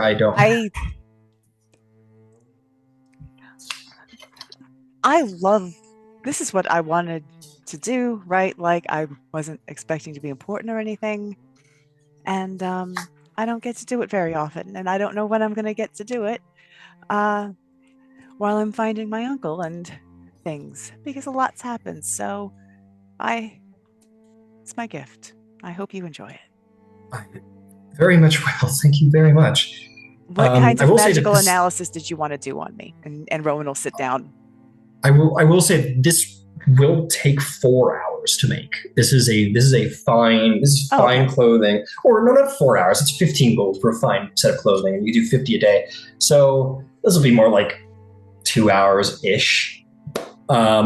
All the while you are bugged by the staff the whole time. Who are like, what are we doing? Spritzy water? Probably seriously annoying questions to you, because this is like lady of the house stuff, and you're like an entrepreneur. But nonetheless, as a matter of just performance check, because while she wants to make it like she's casually doing something that she loves, there is a bit of a performance, because she knows that this woman's going to write about her. So what she'd like to pull off is very, like the exact opposite of the devil. The Devil Wears Prada, where everything is fine, nothing. got it. And that will be part of the performance. And Sweet. she will say, "You are very busy, Lady DeCanneth, and I will not take any more of your time tonight. I will carouse and see if I can bug other people for stories, but maybe another day maybe I'll speak to someone from House Drosko or one of the other, or someone, and I'll organize something, but thank you." And whenever you want to do the analysis or whatever, I'm happy to come in for it. I am thinking. And we'll transfer from there. Yeah. Fantastic. We will finish up with you, Cross, before we go to our break. So, Cross, you go to the Deneth Enclave. The Deneth Enclave. What kind of enclaves do we have here? Let's see. Okay. So as you're going there, Bastion's going to say, did you want to go to the Guild Enclave, or did you want to go to the Deneth Enclave? Well, tell me the difference. Well, he goes, the difference is that there is the Guild Enclave, which is for the services rendered, such as the Defenders Guild, the Blademark Guild, and so on. The Deneth Enclave you'll be speaking directly facilitating with the house itself as a whole. And that is probably where the Baron is staying, if that is your interest. My interest lies with the Baron, yes. Then to the Deneth Enclave. And you will make your way through the city to find yourself coming head-to-head with the Deneth Enclave. Very fancy. Come on, House Dennis. There we go. All right. You essentially come to this, like, what looks to be almost like a barracksy looking building. It's like a barracks tower in a way, built into the city. It is, of course, marked with the House of Deneth enclave symbol. You walk in, and Bastion will speak to someone at the door and say, Lord Cross of the House of the Mark of the Diplomacy, one of our clients at the moment, would like to speak with the Baron. And she'll say, do you have an appointment? And says, no. Well, that is, I will go speak to the Baron immediately. And, she'll come back down after a couple of minutes and say, the Baron is ready for you, Lord Cross. Cross will kind of like give a nod and a little bit of mist will come out of the face. Wonderful. The lady will be like, uncertain if that's like or anything. Like she doesn't know. She's like, okay, right this way. And she will take you up the stairs, about 2 levels up the stairs until you come to the Baron's main office. Bastion says he will wait down the stairs and you can have a private meeting with the Baron, of course.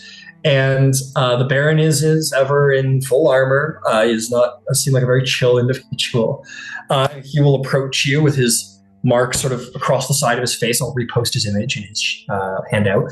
And he'll approach you and shake your hand and say, Lord Cross, it is good to see you again.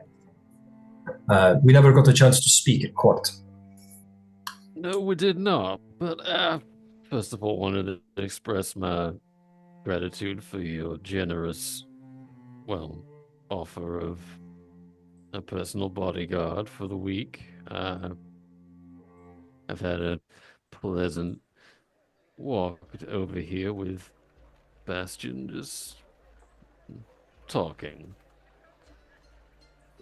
I'm glad to hear of this. I picked personally the guards that would be chosen to work alongside of all of you. I felt it the least I could do. But of course, I hope that their services rendered are to your satisfaction.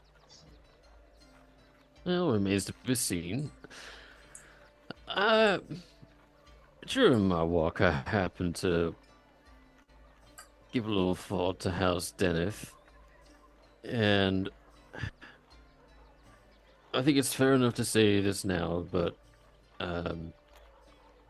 my colleagues do not intend on asking Lord House Deneth to be our founding sponsor.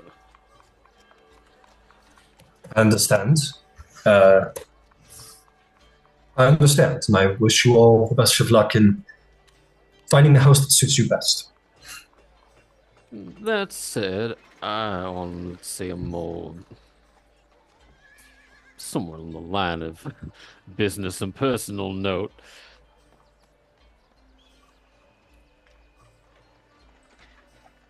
I don't know. Was I there for when House Senate said that they were going to do like an internal investigation about their like part? Yeah, okay.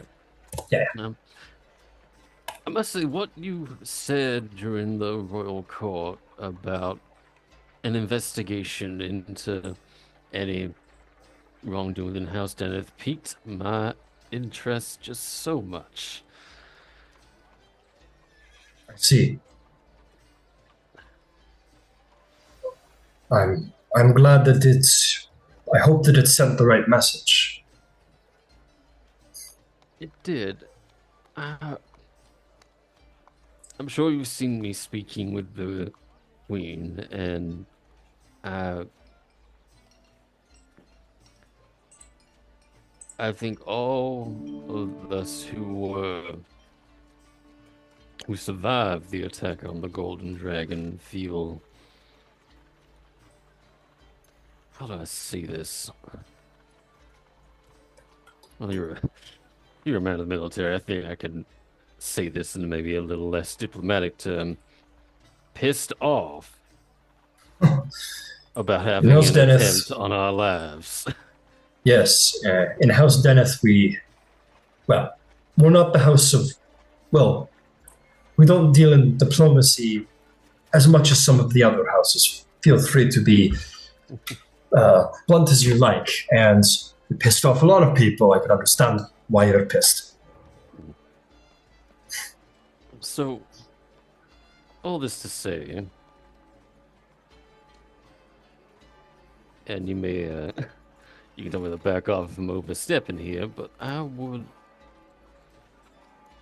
Perhaps it's the Warforged in me, some lingering sentiment towards military organizations, but I was hoping to offer my aid in your investigation. See, we do. The Sentinel Marshals could use all the help they can get. If you wanted to assist, House Deneth would be happy to welcome someone of your stature and, may I say, mysterious background. You have intrigued many, and maybe can get some words from people where House Deneth falls short. My thoughts exactly. Well, let me put you in connection with the Sentinel Marshal Enclave here in Fairhaven. And perhaps you might speak to who I have currently assigned as the lead of the case. He's got a lot of resources, but perhaps as an advisory role, you might be of great assistance. I deeply appreciate it. That would be most welcome. And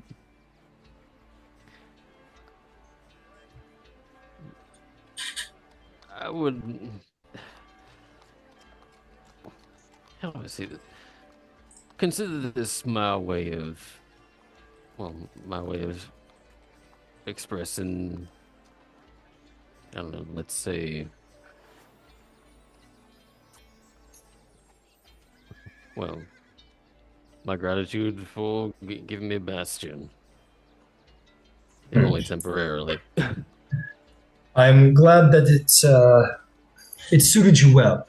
I hope I gave no offense in only lending for a week. I presume that you would choose your founding house and that they could perhaps fund the continuation of the Dennis services. I hope that hasn't offended in any way. Not at all. And, well, if I am to be aiding with this investigation, Bastion's help will be indispensable, and if he performs well, I will most definitely want to keep him for longer than 7 days. Well, I hope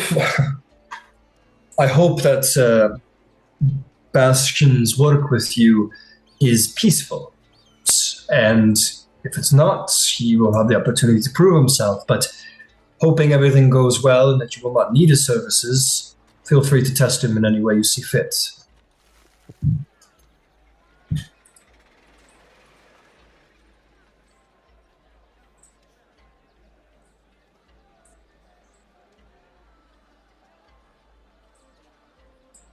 He will scribble on a piece of paper, and he will... Ooh, did we freeze over there for Kraus? Yeah, I think we froze.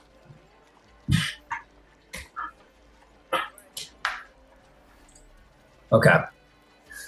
Well, why don't we go to break? Seems like a perfect time for a break. The Zoom and the internet has decided for us that it's time. And when we get back, we will have our dinner.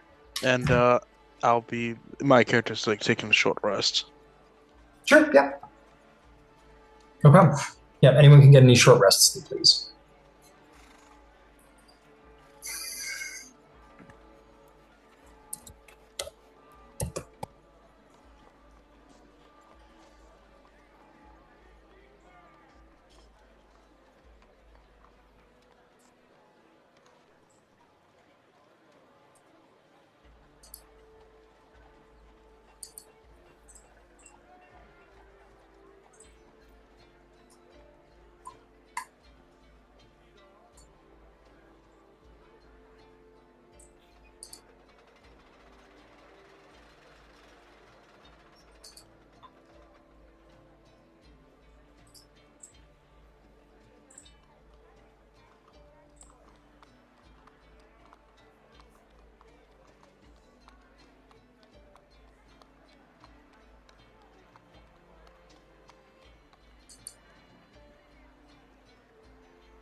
Am I alive? Am I connected?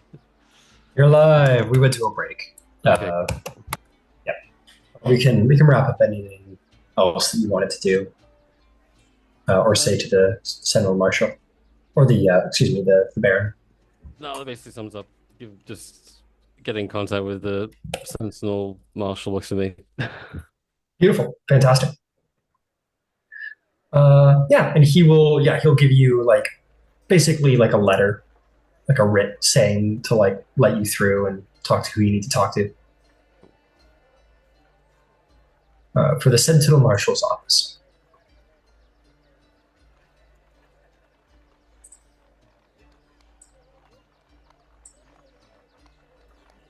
How do you give me a war force to try and convert? How could you do this? It was the obvious choice. I don't know what to tell you.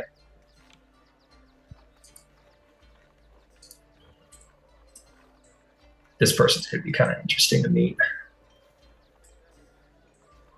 Now I'm gonna have to. I'm drafting up a plan to get them on board. Drafting up a plan. Nice. The trouble is, they're happy. They're like, yeah, I'm just having a great time in my glorified mercenary group. It's not glorified at all. It's totally immersive. That's exactly what it is. Yeah, and I'm just like, I need you should not. It's so much easier if you were like in a position of vulnerability that's like where you were not happy. How do I convince you to drop everything and be my pawn? The fucking. How do I manipulate this person? That's funny.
Ooh, this is kind of tight.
Nice.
Okay, no, I thought everything froze.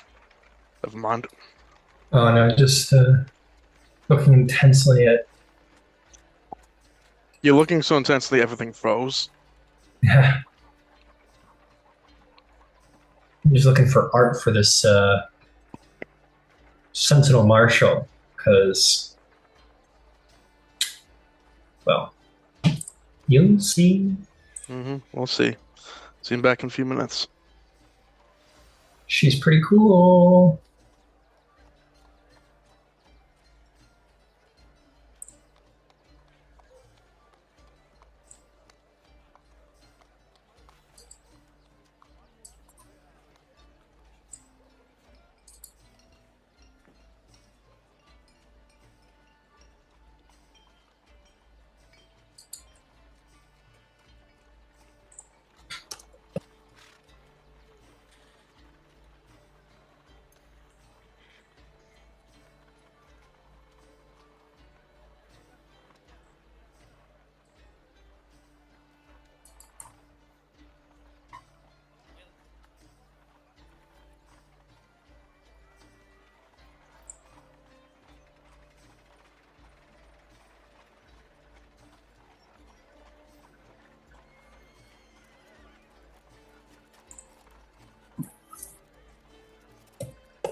Aaron, I said this before, but amazing pipe.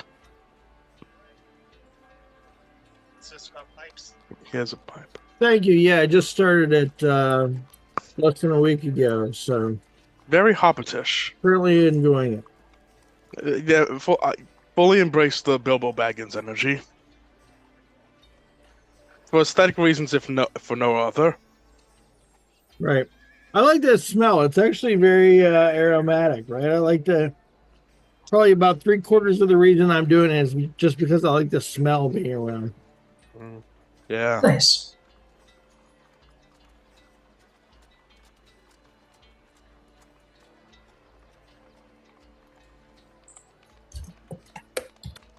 Okay, it seems we're all back.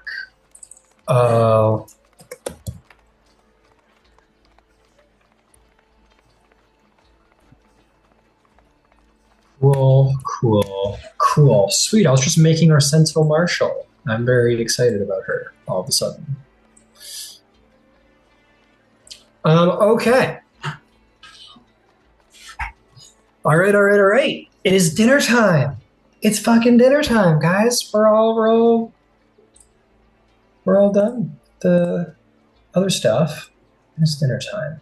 So, just to make quick sure, we are going to do things a touch differently.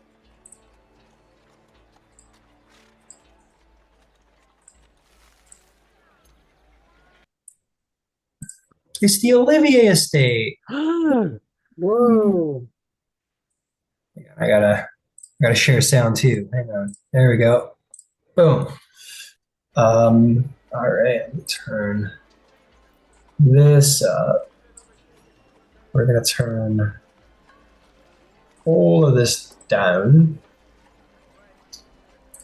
and we're gonna turn this on. Oh yeah.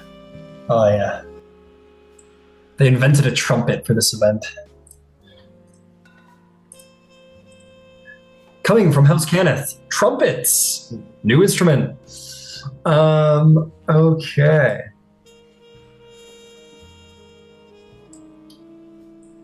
So, House Kenneth Estate. It is fiesta time, where there is some elf ladies who have been added to the mix,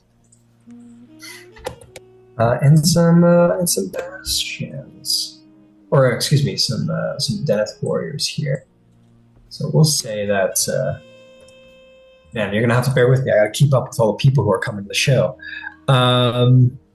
We've got, Madani's just the most apolitical people find themselves embroiled left and right. Sounds like a noir soundtrack. In fairness, that's Eberron. Eberron's supposed to be a bit noir. Is Humphrey Bogart around here somewhere? Evening comes where all of you find yourself sort of gathering around your various warriors, standing prepared, with, just ready to serve, ready to kill, at a flick of a wrist. And it's and dinner time is coming. You've all gathered around. You want to check out the minis. I don't think we've got a chance to check out all the minis. Cross, Holden with his very tall bait, apparently. Rowan, who does have a +1, who I need to plop down real quick. Robot Dog, Ludwig, and of course Lewis have all come and are standing around. The servants stand ready with trays with champagne, whites, reds, whatever anyone could possibly desire to drink. And you're all more than welcome to do some drinking.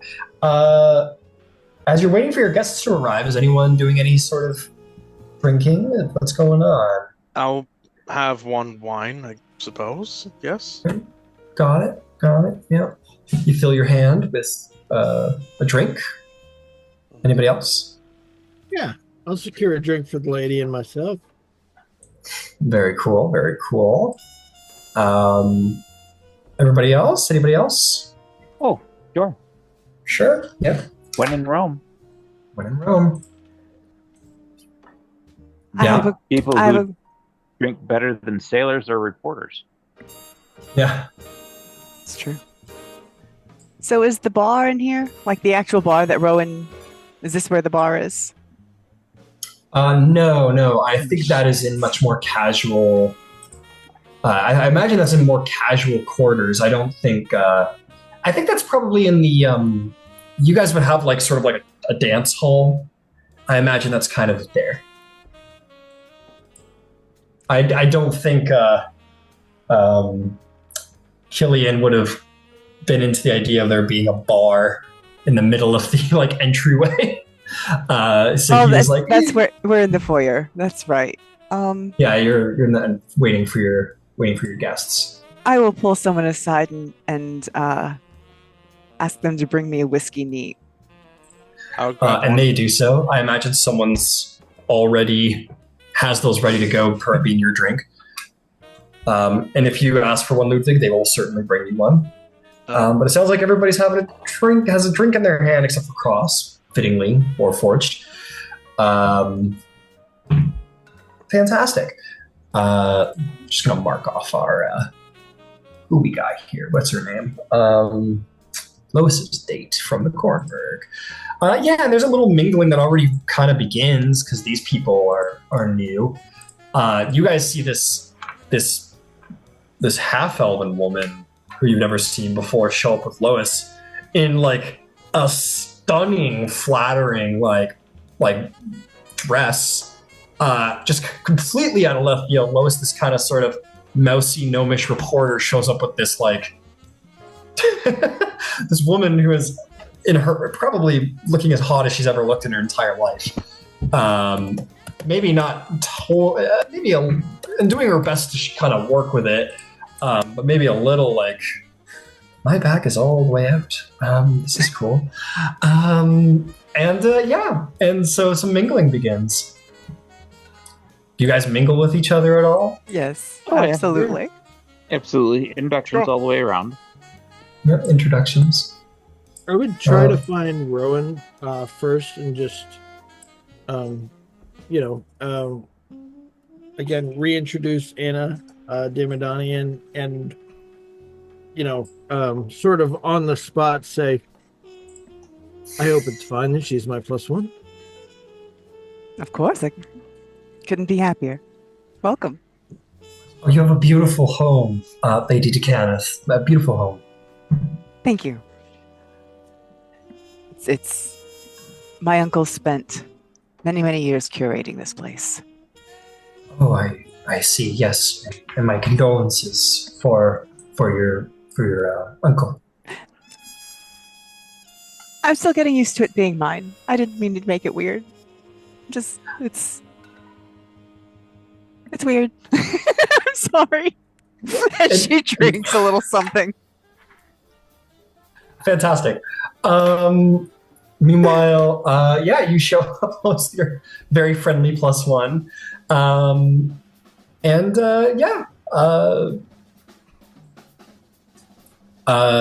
I guess Kala says, I don't do that. I mean, all right, let's work the room here.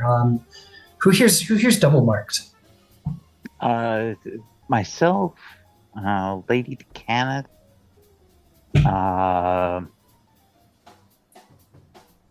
there was a member of House Jarosco, but I'm given to understand that he's been sequestered for political reasons. Political reasons? Didn't think Jarosco was very political. Huh.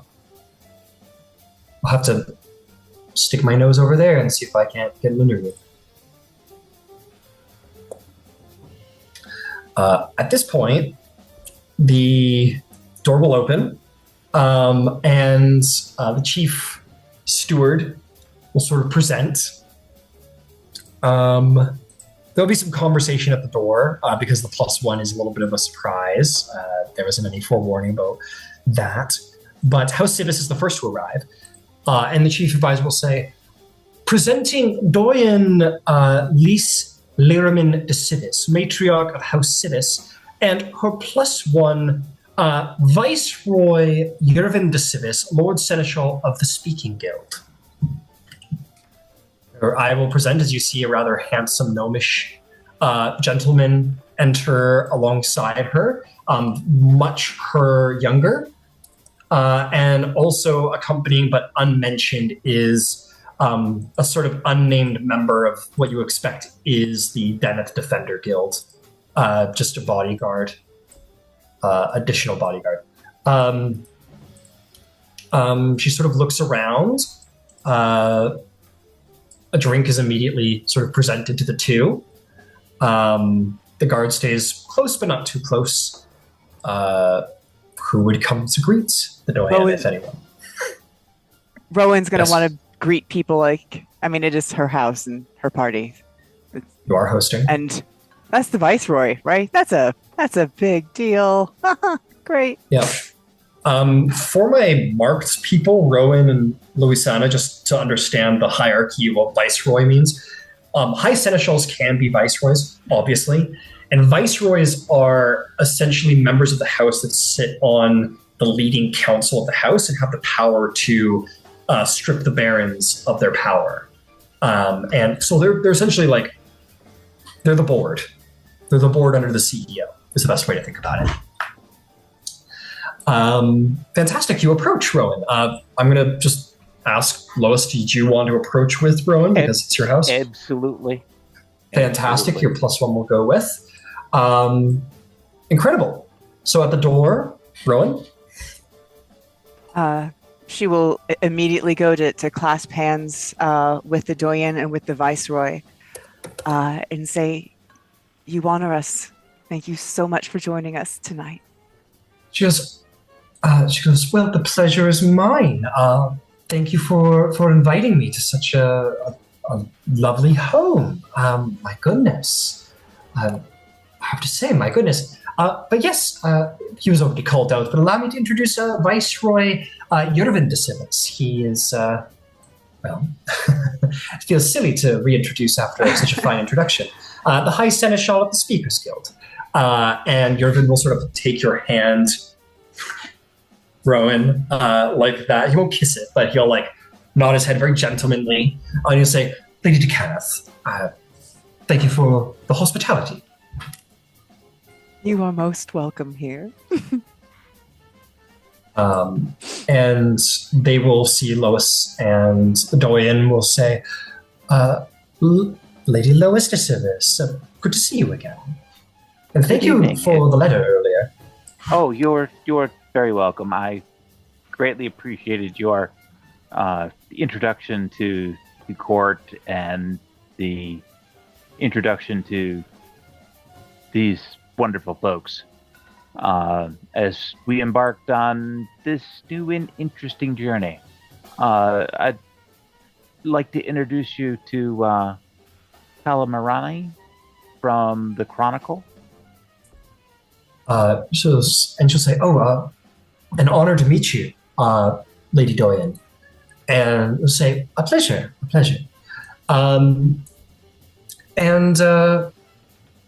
The chief steward will say, the Lady Doyen is more than welcome, of course, to attend to the entry hall, but should she wish, I'm trying to think of a word for this place, where I think the band would actually be playing deeper in. It says, the Lady Doyen would most wish we have the open dance hall, I guess we'll call it, or the gathering hall, I guess we'll call it. The gathering hall remains open for all guests as dinner is being prepared most presently, waiting for all guests to arrive. She says, has House Phiarlan arrived? I was told that they would be on the guest list.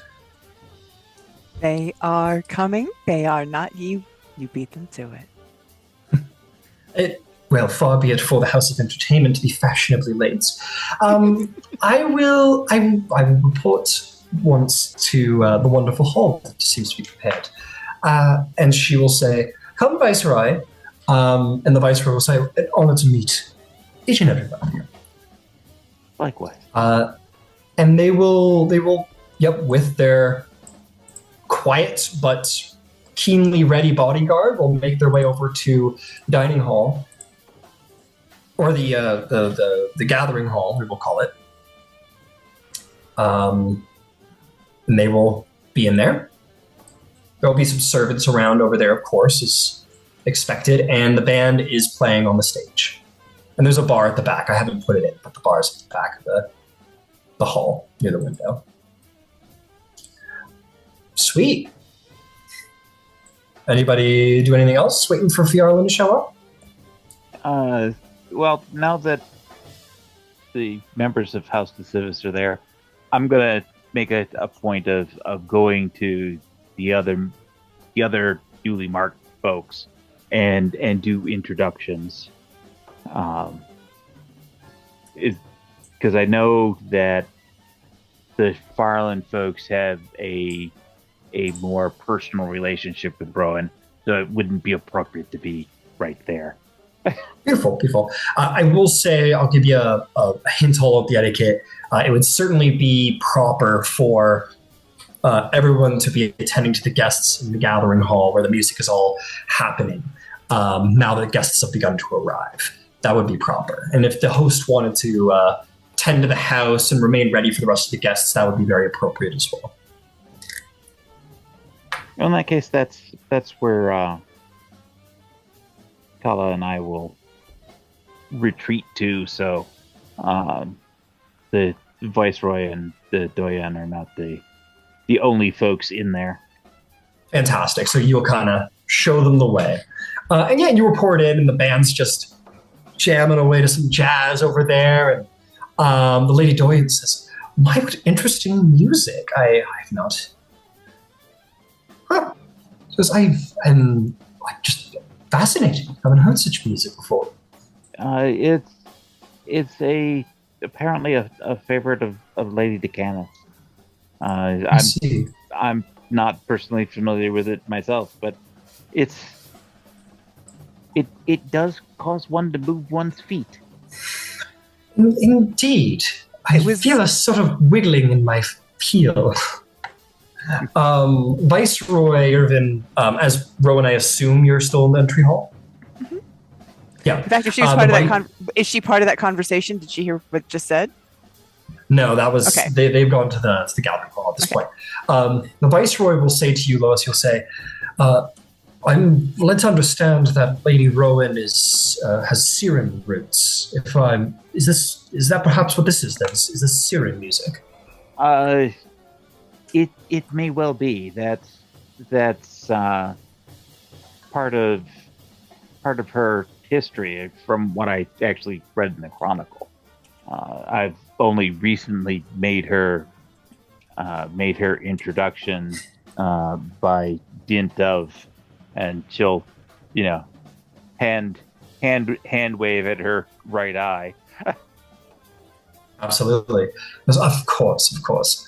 I will say at that point, meanwhile, in the other hall where Ludwig, Cross, Holden's date Anna, and Rowan are all hanging around, there will be a grand entrance.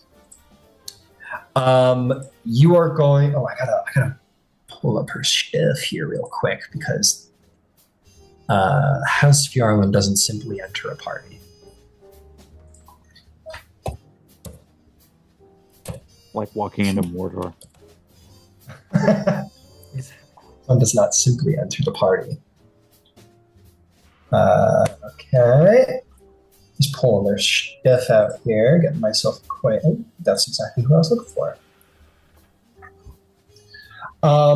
You're going to see from the doors this black mist sort of begin to curl in along the ground, almost as if it has fingers and it was crawling itself through the way. It's very, very spooky. And the doors sort of like open as more of this mist sort of pours in like great clouds and shadows. We're sort of entering within, not enough it's not going to like consume anybody within the cloud, but from this sort of black ice cloud, will step forth two beautiful women. Linked arm in arm, two beautiful elven women.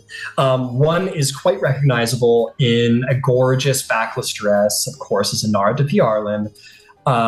But upon her arm, she definitely looking the lesser of the two in poise and stature. You are going to see this magnificent elven woman also approach, a little taller than Inara, quite a bit taller than Inara, by a couple inches, in fact.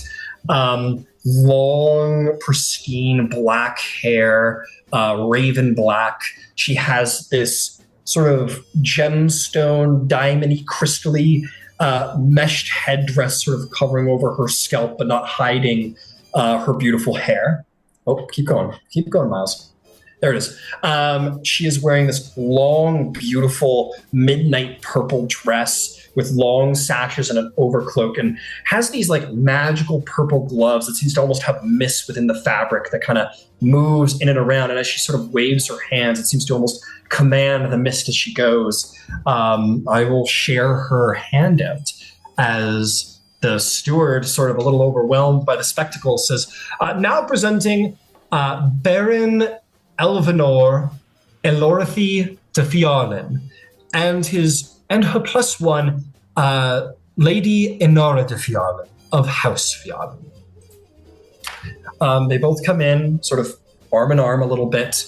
And yes, of course, the Baron Elvenor is almost gray pale, not in like a sickly way by any measure, but just like Snow White pale, gaunt. This beautiful, imposing woman with black lipstick and imposing eyeshadow. Very intimidating, but attractive woman. As they all sort of enter, and Inara will say, Rowan, good to see you as always. Inara, welcome.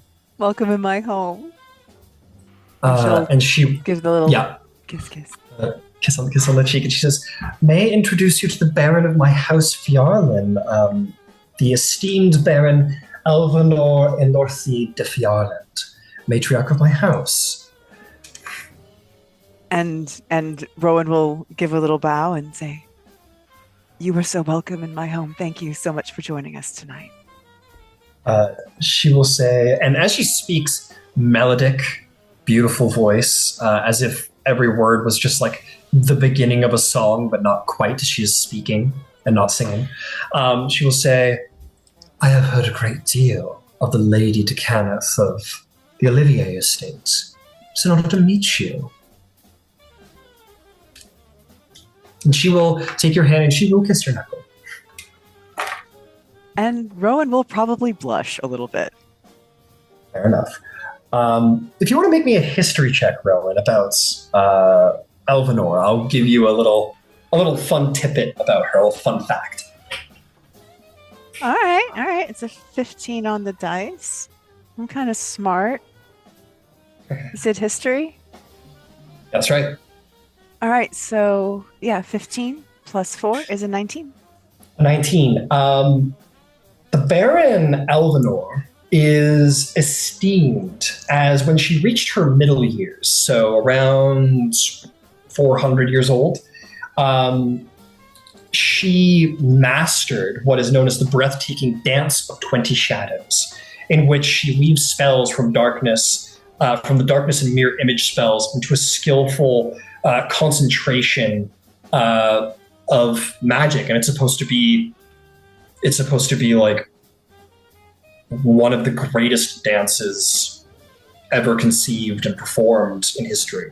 And she is a master in this particular art, and she rarely performs it.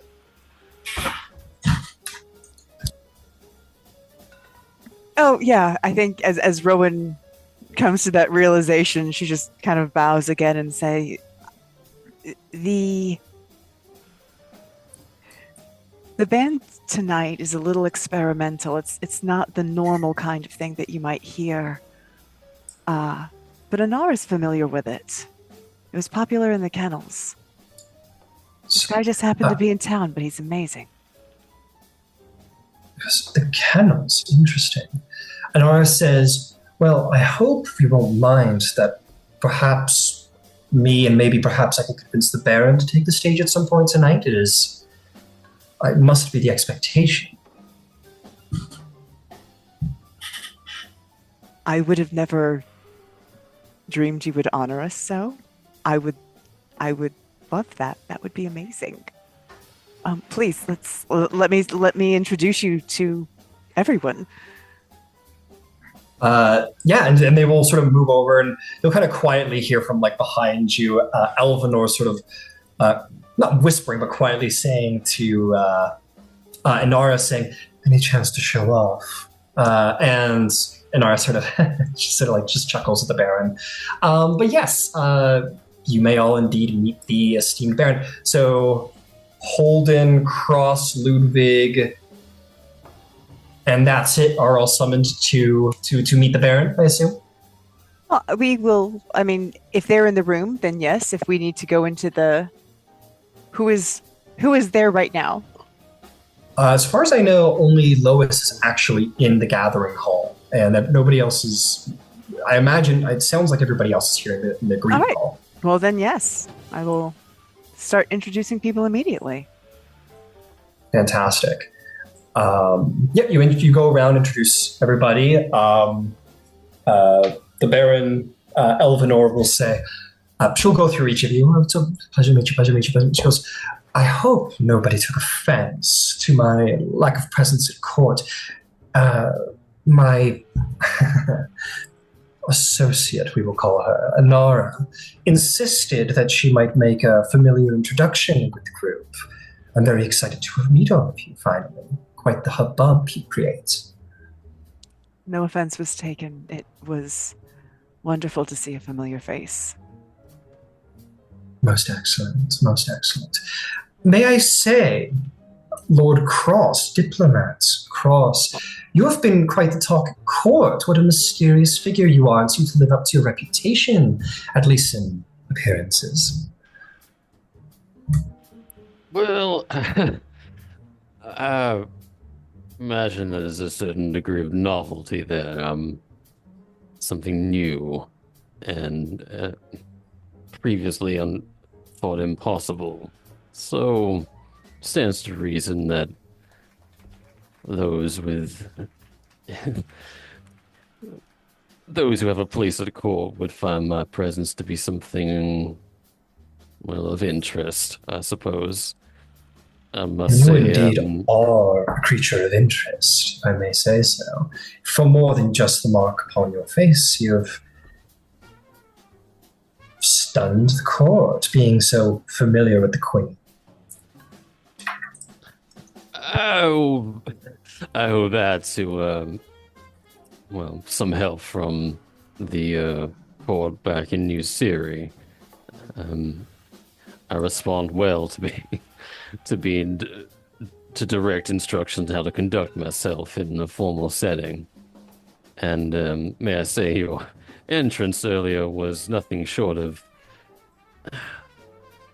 impressive, spellbinding even. And away with words, I expect nothing less from a diplomat of your reputation. You're far too kind. And she'll sort of look and say, all the way from Karnath, the warrior Ludwig Drager, welcome to, well, Phiarlan's side of the continent. And this is the Baroness speaking? This is the Baroness of Phiarlan speaking, yes. I salute and give her a bow. My Lady Phiarlan, that might be the most impressive things I've seen since coming to Ondare, and I saw the attack on the Golden Dragon. Well, you've seen nothing yet, Lord Ludwig.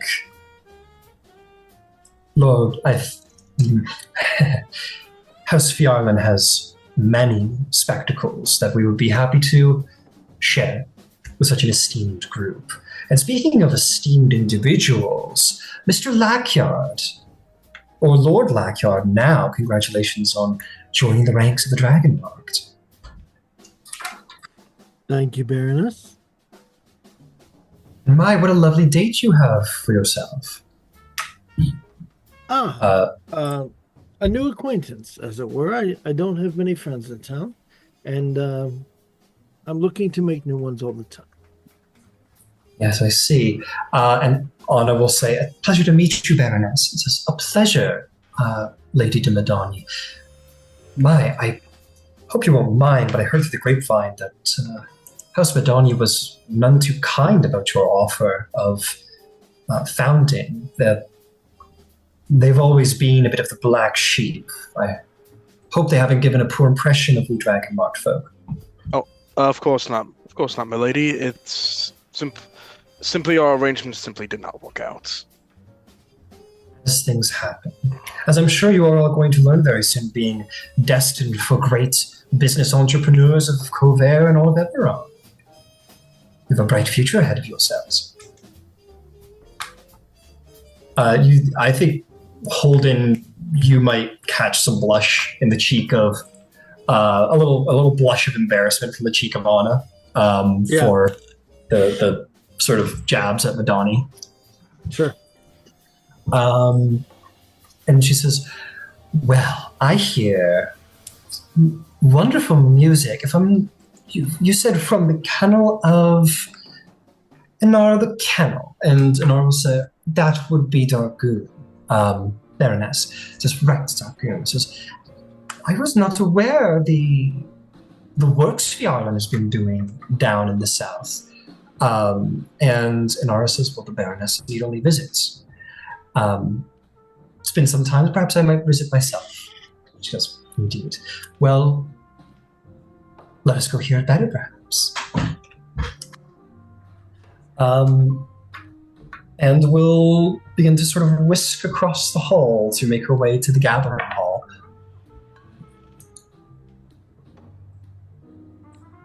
You guys can hang out in there for a little bit while Rowan, you'll get a word from the steward who says, and that is the guest list, Lady Rowan. I will go check on the cook. Things should be in order. We will begin to see people in a couple of minutes. That's wonderful. Thank you so much. Above the table, is this the room where the bar is? This is the room where the bar is. All right. So once everyone kind of gets settled, Rowan is going to get behind the bar. All right. Get behind the bar. Make your way over to the bar. And immediately, of course, the two barons will meet. Baron Elvanor is going to say, Dorian Lessie is going to go, oh, Baroness. And they're going to sort of say hello to each other and kind of like hold hands. But like, it's been such a long... the Lady Phiarlan will say, it's been such a long time. How do you do? And the Dorian will say, quite well, Lady Phiarlan. It is how interesting that we should meet. I think it speaks well of both of our age, that we should both be invited by such esteemed company. And the lady... Oh, where'd she go? There she is. And the Baroness Elvanor will say, indeed, we are, of course, the seniors amongst the Baroness and Barons. Only fitting that we should meet in such esteemed company. And we'll say, well, let us not be rude. It seems our host has some talents she would like to show off. And the two, the Doyen and the Baroness, will both approach the bar. Everyone can approach the bar. But yeah, she gets out the alchemy kit with the extra bit of flair. And Fair enough. The drink that she's going to make has overtones of lemon and lavender. And it's got the butterfly pea in it. So when it's served, it's almost like a grape Kool-Aid kind of color. But she's going to hit it with a shot of lemon juice. And it's going to change colors. And then she's going to put something that goes around the rim of the glass, that when they put their lip to it, it's actually called a buzzflower, it's going to make their lips go hot and then cold and then numb and then tingly. It's actually something they use in Chinese cooking. Very cool, very cool. Incredible. you both serve it, and they will like tink glasses very diplomatically, and we'll sip. And the Doyen will say, "Leave it to House Kenneth to rebuild the wheel and do it all better." And we'll sort of raise a glass to you. And the Baroness will say, "Indeed, marvelous, marvelous, Lady Kenneth."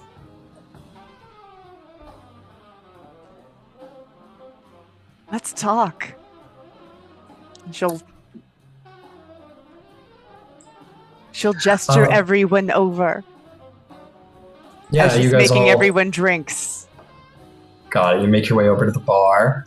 Everyone will kind of sort of gather on the bar. And, so is this just chit chat? Yeah. May I just ask? This is just casual chit chat, waiting for dinner to happen. Yeah. Cool. Oh, casual chit chat. It's only a couple of sparse minutes here while dinner is going to be served in a couple of minutes. But is there any short little things anyone would like to do waiting for dinner? It's okay if the answer is just small talk. Small talk. Small talk. Yeah, small talk. Small talk. No problem. Rowan is busying herself kind of at the bar, doing a little flair bartending, being social, but she's got the Phiarlans in. Like, she can't just be boring. She'd embarrass Inara. Absolutely. Inara will speak to you, Holden, briefly while you have a moment. And we'll say, "Lord Lackyard, how you're coming up in the world. Good to see you again." Nice to see you again as well. As always, your presence is endlessly intriguing. She goes, "And I would say a date worthy of someone of such intrigue, shall we say." And Lady Anna says, "Oh, well, thank you so much, Lady de Phiarlan." And Inara will just chat you up, Holden, talk niceties and see how you're doing and so on and so forth. At which point the chief store will come out and say, "Dinner will be served in just a couple short minutes if all of the guests would be so kind as to report to the dining hall." And indeed, everybody will begin to saunter over in that direction. Fantastic. I'll begin to place you guys, but essentially you're all shown to seats. Chairs will be pulled back. You will all sit.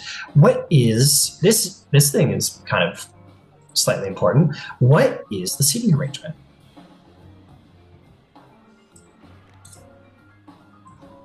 Ooh, This is your seating arrangements. This is your dining table over here. This is what you got. There's enough seats for everybody, but what is the seating arrangement? Rowan, you will, of course, sit at the head, I imagine, being the lady of the house. I will. And I will put Inara and Phiarlan at my right, and Lois, or The Doyen? not Lois, the Dwayne and the Viceroy, and then Lois right next to them, and then Holden next to the Baroness Phiarlan. Understood.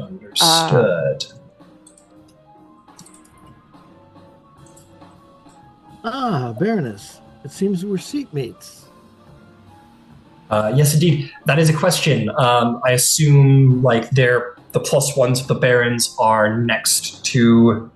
Let me rephrase. The barons are next to you, Rowan. They're at the head of they're closest to you. Yes, and then the plus ones are next to them, and then so I guess Holden would be next to Inara, and his plus Inara. one, like he'd be between those two, I suppose. Right. Understood. Excellent. And then Holden and Cross at the ends of the tables. And then Lois had a plus one as well, so I will let Lois decide where she wants her +1 to sit because she's doing something right now, and I want her to be able to do that. Fair enough. Yeah, Kala can sit next to me. That'll put her closer to where potentially interesting items might get discussed. Okay, so there's the question: is Kala sitting next to Ludwig or Cross? Cross. Okay, understood. And those are the seating arrangements, folks. So we'll go from the ends of the tables to the tops of the tables. So we'll start with Cross and Ludwig. You guys have been kind of seated at the ends, which isn't the best place to be seated, admittedly. But perhaps, Cross, you're immediately chatted up. Kella will sort of reach over to shake your hand. She'll say, Kella Moreni, Kornberg Chronicle. I'm Lois's +1. This will be a rare time where Cross reaches out with their good hand, purely because of how the seats are. It's hard to reach out with the far. Yeah, fair enough. Yeah. Yep, go ahead. A pleasure to meet you. I funnily enough, had the pleasure of meeting Jared Sivis aboard the Golden Dragon before the disaster. Yes, she was popular with the Chronicle. Thank you for saying so.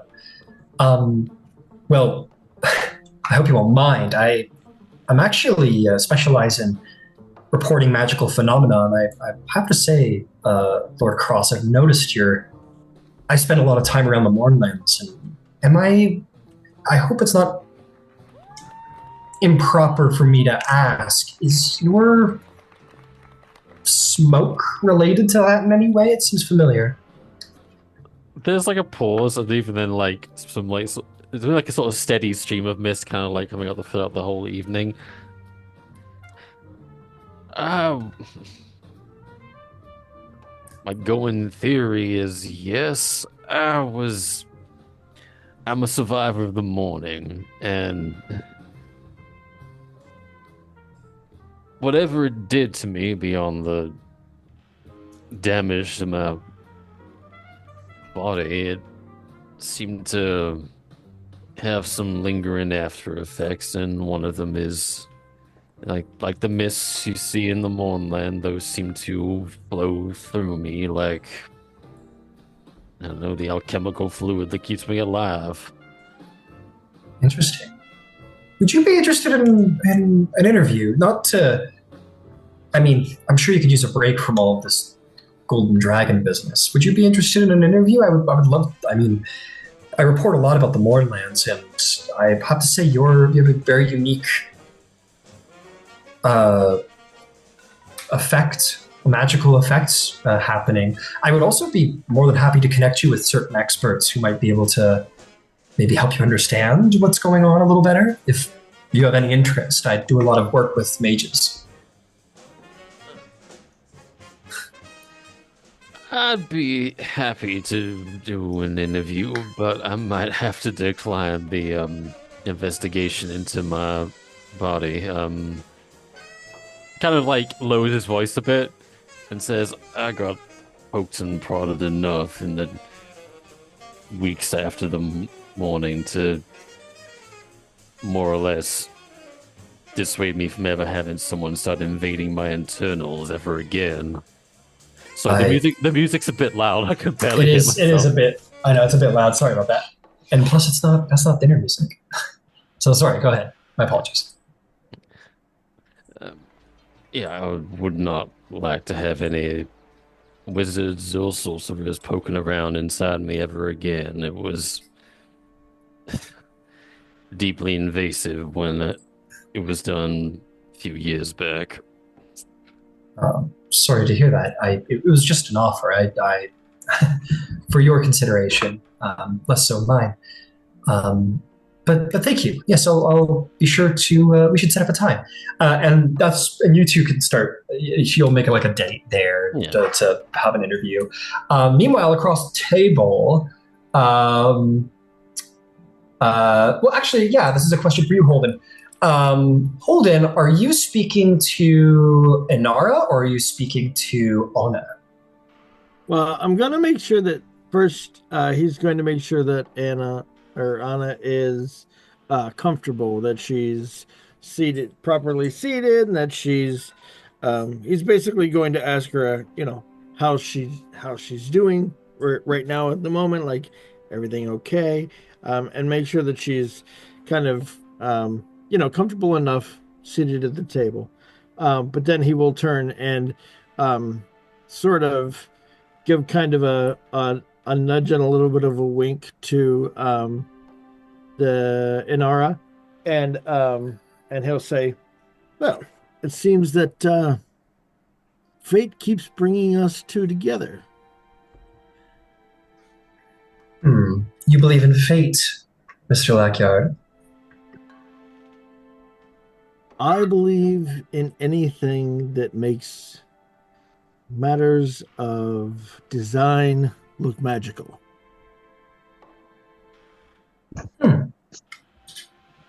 Very interestingly put. A philosopher, it seems. Well, again, making matters of fate or making matters of design look magical, I suppose. Just another version. Well, it's, if you don't mind my saying so, I think that you'd fit quite well in with Phiarlan then. I think we specialize in making everything seem magical. Oh, from everything I've seen, that appears to be true. You are most entertaining to speak with, of course. Absolutely. I'm almost a little disappointed that I don't expect much of a performance tonight, but I will say the ones that I've seen so far have been truly breathtaking. Oh, there's always an opportunity for a performance, Mr. Lackyard, on or off the stage. Well, yes. Those off the stage are a little bit more participatory than what I would expect this evening, I suppose. I see.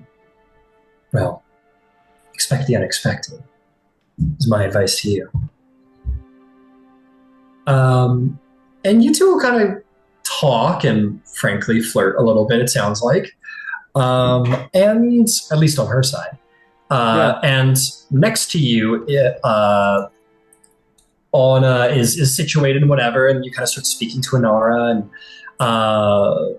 she'll kind of like look a little, and she'll turn over to Ludwig, be like, pleasure to see you again, Mr. Udrager. How are you this night? I'm doing very well. Anna, how's it been since we've last met? Oh, just working away. Madani is there's no shortage of purchase of services from the guild right now. After everything that's happened. Oh, it's been pretty chaotic, of course. And I will whisper to her, what was said about. Try and keep it quiet from the others. What was said about House Madani earlier. I do apologize for that. Things just didn't work out between us. Oh no, nothing. Nothing to apologize for. I mean, you didn't. I mean, never mind. Nothing to apologize for. Well, we're very happy to have you here, Anna.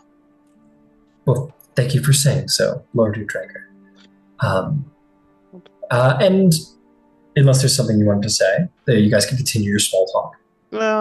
Yeah, like something would come up as like, so what do you do day in and day out? Yeah, you guys small talk, and she'll talk to you about her duties with the Warring Guild, and she would let on. She's like, yeah, there are many nobles, and especially the royal court is very interested in anti-espionage services, as you can probably imagine, and so the Warring Guild has got plenty of work to do, and that's where I work. So, and she'll just talk to you about her day to day, and she goes, keeping an eye out for criminals or infiltrators and untoward magics and blah blah blah blah blah blah blah. She just starts going on about her job at the Warning Guild. But as we move down, at moments I let her vent. Yeah, and she just talks about her day, kind of whatever. Meanwhile, across the table, Lois, you're probably speaking to the Viceroy, and the Viceroy will say, "So, Lois, I'm told that we never scooped you up for the Speakers Guild." No, sir. Certainly with my father's position in Sharon, that was something that was on the table. I felt a calling to write, and I suffer from an overabundance of our racial proclivity for the question why. I see. Well, hats off to your ethics. Your most cannot resist in our parts of the world. It's a function of how the sharp squills are raised, I think.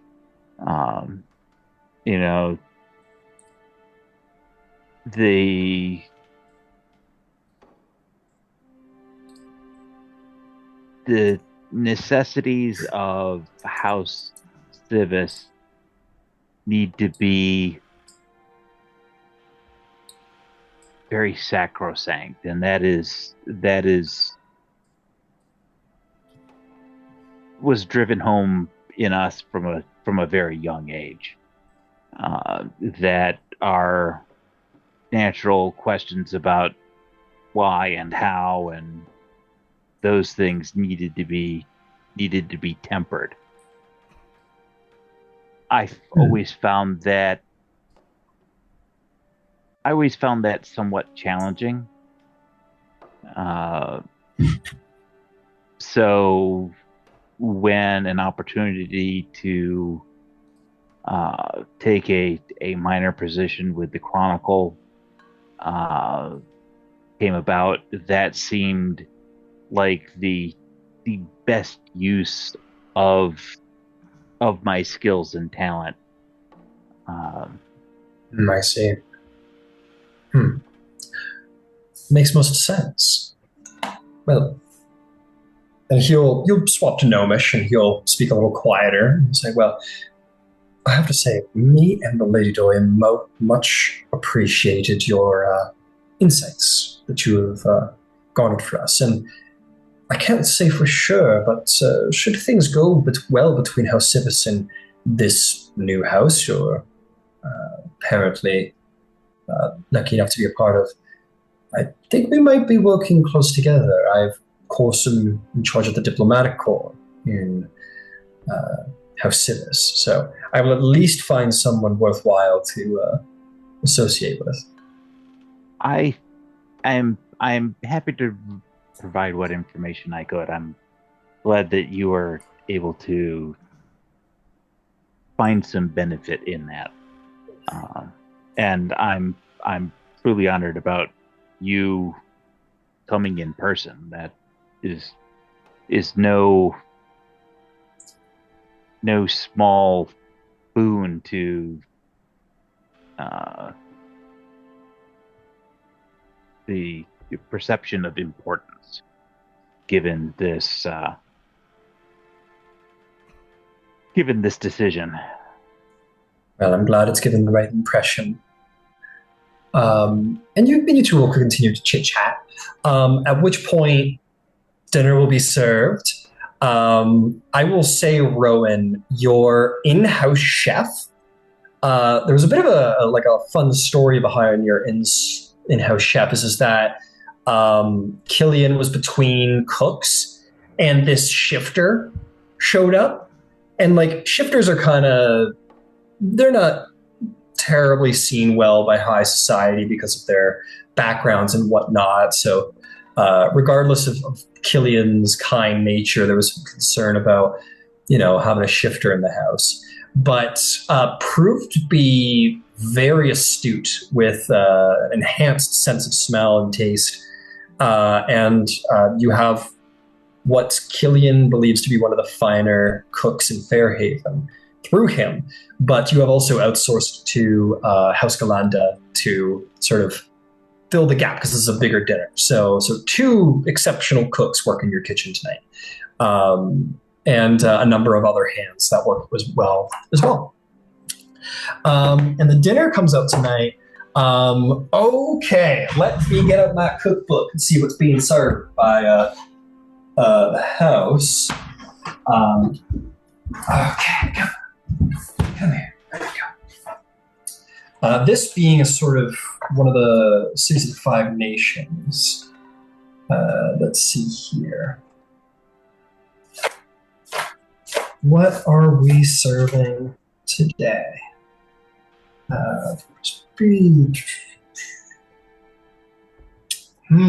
So Rowan, the dinner menu would have came out, and you would have had two options of what was to be served this evening.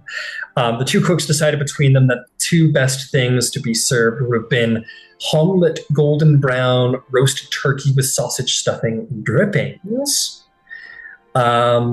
or Eldine Reach's venison pot roast as the main course. Which do you think would have been the preference?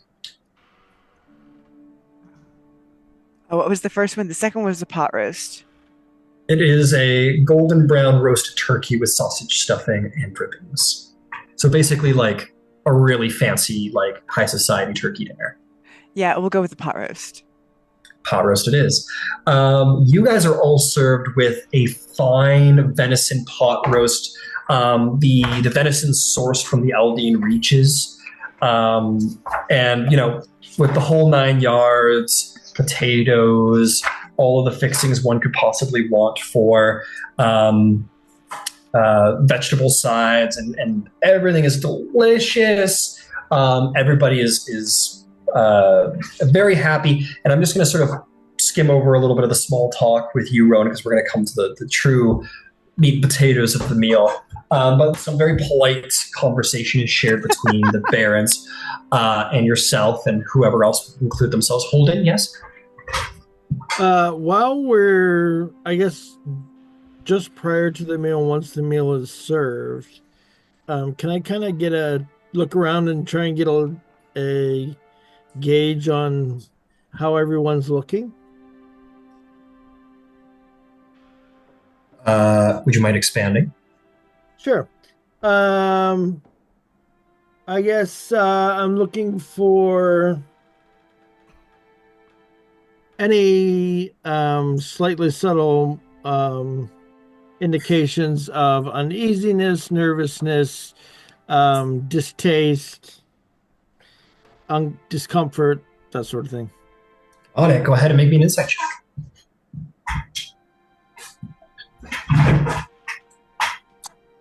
Oh, that's a 5. The one thing that you can't stop noticing, which is kind of interesting, and is true, is that, and maybe it's just drawing your attention. You're like, oh, I didn't expect that. When there's like a moment in the conversation, or you're eating or whatever, there seems to be like a flirtation between Inara and the Baroness, like a sort of a romantical flirtation. You don't know how deep that goes, but you're like, because like what little you know of dragon marked sort of like couplings is that it's very strict. So like two women, it's like, oh, it's weird. Interesting. Yeah, interesting. And it kind of, you can't get your mind off of it apparently in this moment as you're looking around. Sure. Well, yeah. Good boy. Yeah. And with that, the feast comes to an end, in which there will be dessert. There is going to be dessert. What are we going to have? So the question that would have been granted to you, Rowan, is do you want them to bring out like pastries or sweets for dessert?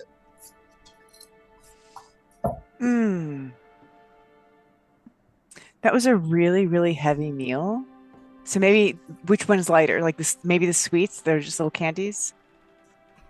Yeah, like it would be candied. Yeah. Okay. Something a little bit more candied. So what is going to be brought out? Because we're skipping all these guys here. Oops, went a little too far, but that might be okay. Don't down. What do you got, boys? Okay. Oops. Essentially, like candied apples are brought out. Sort of like caramel candied apples are brought out. And I think they'll bring out like, it's like largely those, but they'll also bring out these like honey drizzled cream puffs as well as like a sort of a lighter pastry that's just sort of like just in case. And people enjoy it. It's very delicious and tasteful. At which point, like now that dessert's been had, everyone's like served their choice of like tea or coffee at the end of the night, and for etiquette's sake, this is where business begins. If business is to be talked about, all the pleasantries and enjoyment of each other's company can continue if it's wished. But if there's business to discuss, this is where that begins.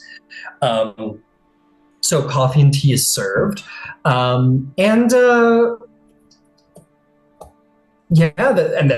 they would not start probably unless you unless you ask. But Rowan, would you start the conversation? I would once everything had been cleared away and everything was settled down. I would say, all right. I could enjoy your company all night long, but we probably do have some things we need to discuss, and then we can get back to enjoying each other's company. The Lady de Sivis says, or the Doyen de Sivis says, indeed. And they all kind of pleasantly look attentive. Everybody.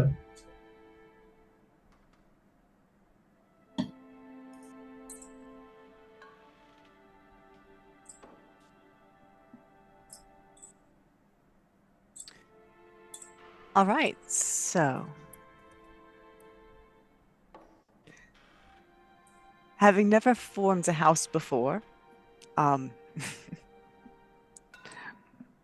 don't think any of us really know what is expected.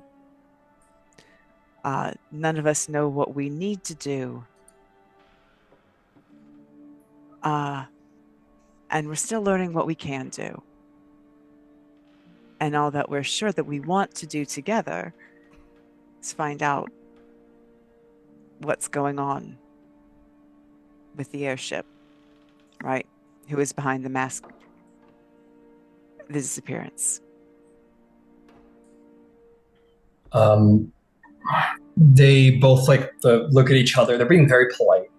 And they I think Lady de Phiarlan sort of gestures to the Doyen Sivis, who will sort of graciously nod and say, I have no doubt that everyone is interested to find out what is to be done about the Golden Dragon. It is a most interesting situation. House Sivis, personally, prizes itself on its powers of communication and ensuring that everyone is assured in the integrity of our house. And we have an unblemished history of indeed ensuring that all communications through House Sivis are done so well. We are not in a greatly inquisitive house, but we are a diplomatic house with the Speakers Guild, which is in part why I brought the Viceroy. We deal in a great many things that would benefit a house that is trying to cultivate diplomatic powers. The Golden Dragon itself, I must be fully honest, that House Sivis is not a house of inquisitives. There are many. House Deneth, House Thrash, House Madani, to name a few. We would do what we could to cultivate and ensure that the Golden Dragon is dealt with, but make no mistake, and I think I can speak for House Phiarlan when I say this, that by being founded by a house does not hold you to do what we say. It is not a patronage specifically, or employment to be specific. What the purpose of a founding house is to cultivate, help you cultivate your dragon-marked powers, understand your abilities, and help enter you into the world of industry. And the expectation, of course, is alliance, and as we help you, help us. It is an investment in the future alliance with your house and its future capabilities as it begins to cultivate.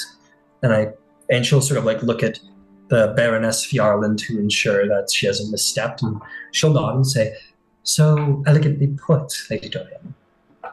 Indeed, House Phiarlan has no designs upon controlling this new house, but certainly helping you get your feet underneath you.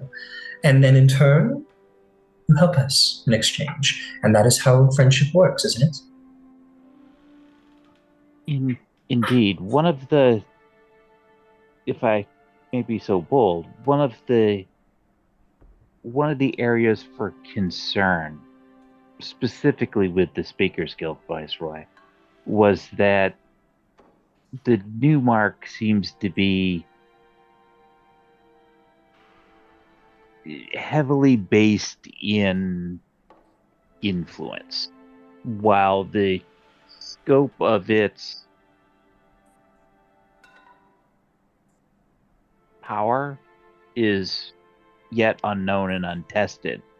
The early presentation is one that there was some concern about stepping on established toes, and I was wondering if you might have some thoughts on how that can be ameliorated, or how, because of the new mark, perhaps there is a niche service that the diplomatic corps for House Sivis really can't effectively treat that we could. The Viceroy will say, Viceroy Yervin will say, it's a fine point to take into consideration. There's no denying that at some point in the future, whatever guild you all decide to form that involves diplomatic powers is going to compete with the Speakers Guild. There's no lying to ourselves. That is just the natural course of things. But that does not mean that we're not willing to help cultivate allies. And if anything, that makes it all the more essential that this new house forms positive ties with our house. I do believe that, as a good example, House Deneth and House Madani, I believe it's Thrash and Madani, they differ in that I must admit I don't know entirely myself. I'm not a master of inquisitive guilds. I'm a master of the Speakers Guild in this moment. But one of the guilds appeals to the common folk, whereas one appeals to the security of higher folk. House Madani provides personal inquisitive security to people of more nobler station, whereas Thrash appeals to those of a more commoner status. This is all to say that though they are rivals in competitors, they do have a working relationship where they both have places where one of them works and the other does not, so as to not create ugly relationships. So that is all to say, the Speakers Guild does work well in the diplomatic powers, but there's no denying the potency of your house might compete with us. We might decide upon internally as to where House Sivis performs its diplomatic powers and where you perform yours, so as not to compete too heavily in a way that doesn't sustain positive alliance. Baroness, I'm given to understand that House Phiarlan has a similar situation where you work in some geographies and another group works in the other geographies. That is quite right. Did that come about through negotiation or just evolution by where form and function came together? It was a negotiation, as I don't think I need to remind too many, that the Mark of Shadow has two different houses. Naturally, we compete with one another because we have the exact same capabilities. So it was diplomatically decided that House Phiarlan would work with the the western side of Corvair, whereas House Thurani would work with the eastern side of Corvair. It was diplomatically came about. It was, of course, the result of what is famously known as the Shadow Schism, but, well, that is an internal matter that we don't need to go too deep into. Point is that we kindly share Corvair, half and half.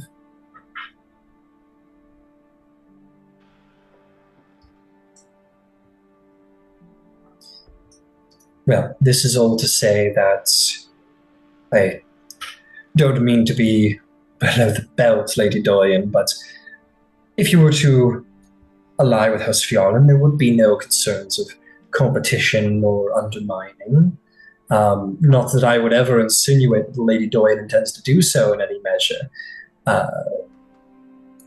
But nonetheless, House Phiarlan does not work in the diplomatic side of things, at least not officially. But we are masters at appealing to what people want. And a diplomat does need to know how to appeal to what people want. Is that not fair to say, Lord Cross, being a diplomat yourself?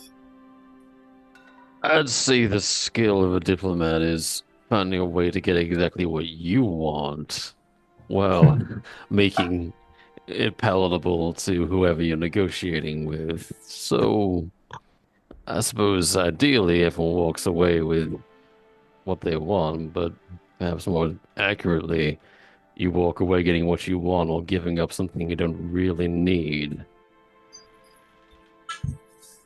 Very aptly put. So, and I think House Phiarlan may just have some powers of doing such a thing. I hope I'm not being too, well, nosy, Mr. Lackyard, but I believe something was shared between you and Lady Inara here about making the world seem magical. And is diplomacy not about seeming magical? And besides, shadow is all about illusion. An illusion requires creativity. You're going to need to be creative if you're to use your powers, so. Oh, don't get me wrong. I have no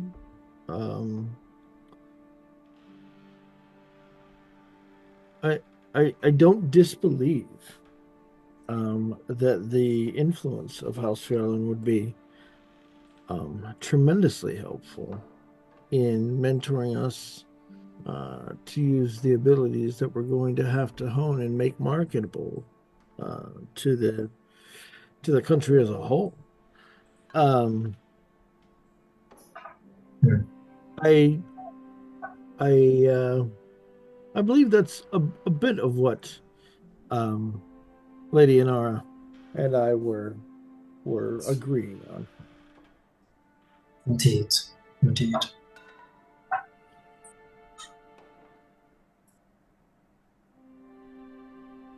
That being said, there's got to be something enviable about having the ear and the eye of the general public, as I assume we can attribute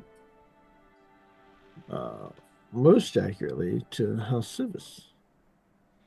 Well, so you say. I must admit, your house is going to need expansion. It's going to need to be understood for what it is, presented to the public in a way that is palatable. Yes? Well, Absolutely. in working with House Phiarlan, we have no small amount of, shall we say, advertisement power. Something to consider. Which house will help your house grow the most? I think, undoubtedly, House Sivis has powers of diplomacy that will help you advance your skills. But from the business side, from industry, from coin and recognition across Corvair, well, House Phiarlan can spread the word of the mark of diplomacy like wildfire. Duly noted. I appreciate the perspective.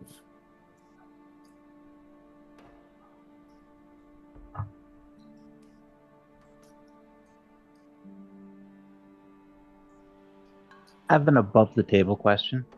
Of course. Does the Chronicle service all of Covair?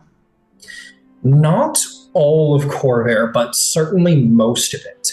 I believe a couple of far-flung nations don't receive the Korenberg. I think it's like, let me look at the map real quick, and I can give you a hint. Like, the Demon Wastes definitely don't get the Korenberg. I don't know if the Elden Reaches do or not, admittedly. And I'm also not certain that Drome or the Shadow Marches do either, because they're not acknowledged by the Treaty of Thronehold. So I don't think... I'm pretty sure the Shadow Marches, Drome, and the Demon Waste definitely don't get the Korenberg, but the Elden Reaches I'm a little uncertain about. But I'm pretty sure everybody else gets it. Maybe not Kubara. I don't think Kubara gets it, because that's basically just a wild jungle. But yeah, so a handful of more remote regions do not, especially the ones not acknowledged by the Treaty of Thronehold. I don't think. Okay. Yeah. Does anyone have any other questions for the two leaders of their houses, or does that conclude dinner?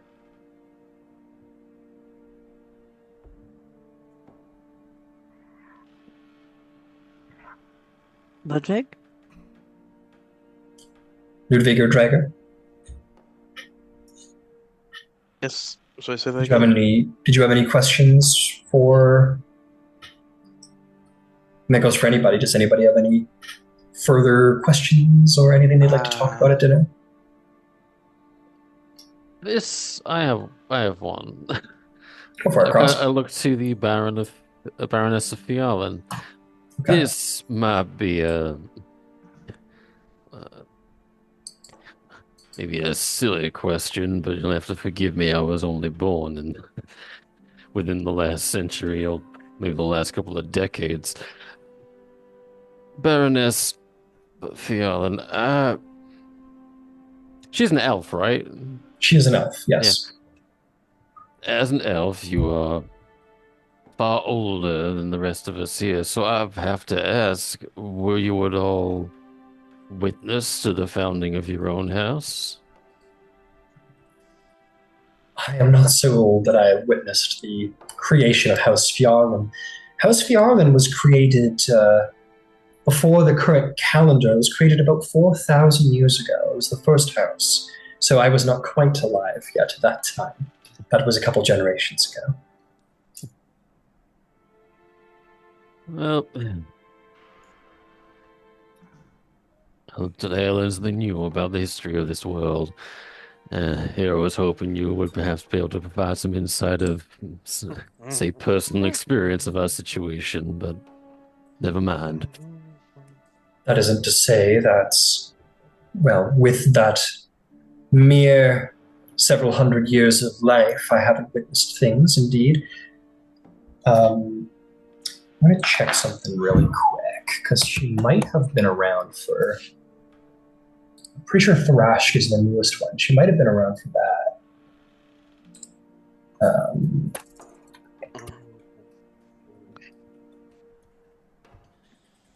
When were you founded, Thrashk?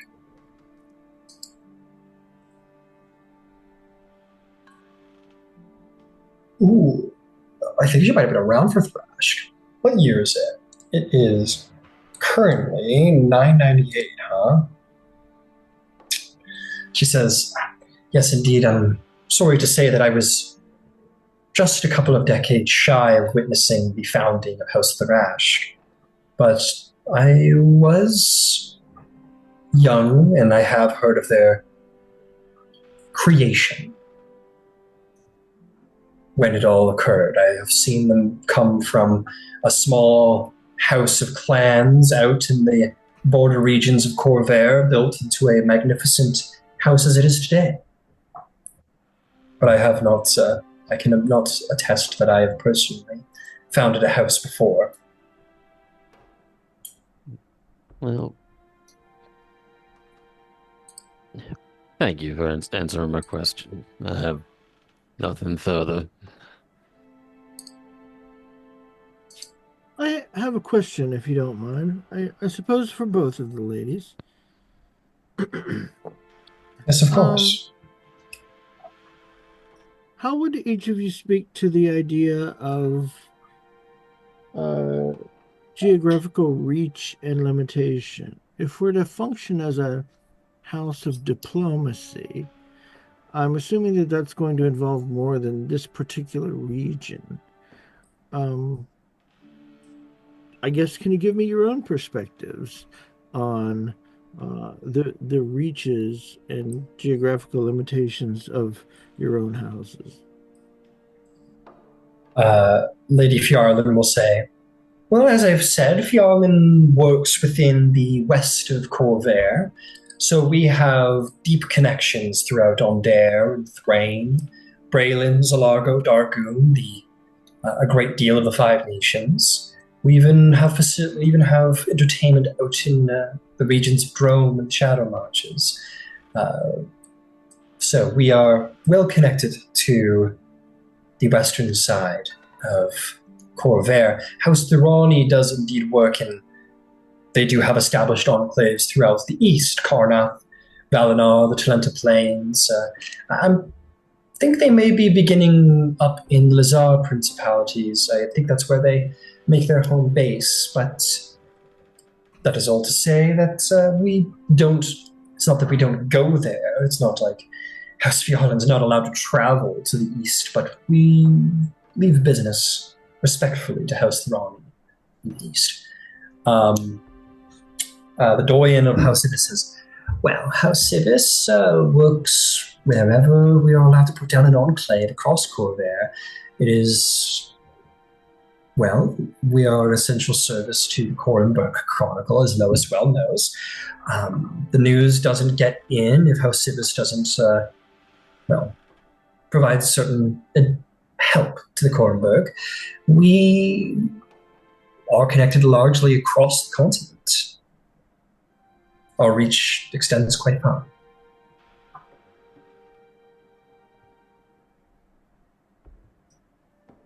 Thank you. I appreciate the answers.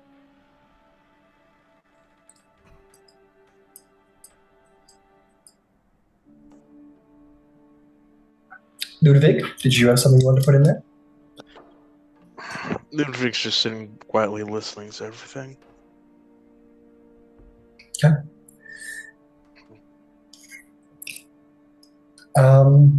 Sweet. And with that, I think the Doyen de Sivis says, well, I do not mean to take all of your nights. I hope we have made a good impression on all of you and answered your questions to the best of your abilities. As it was so well pointed out to us at court that part of allying with House Sivis would be, of course, discounts to do with our actual services rendered, and I'm sure that that might be very important to a house of diplomacy to be in contact. So, we will leave you then, and, well, have a very good evening.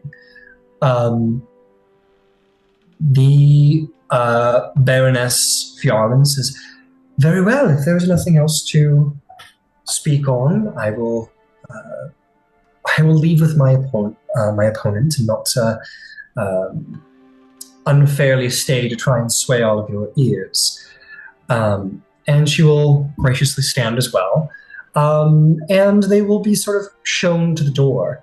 And as they go to leave, I think Anara will sort of lean into you, Rowan, to kiss both cheeks, and she'll sort of whisper to you, and she'll say, remember, pick a house soon, and if I might so unfairly say, against our competitors, you might share it with your friends.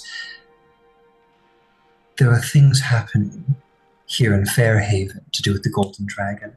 Things Sivis is not involved in. Things that Phiarlan is very much involved in. I can't say too much more, but if you want to be a part of the progress of the Golden Dragon situation, House Phiarlan is your best bet.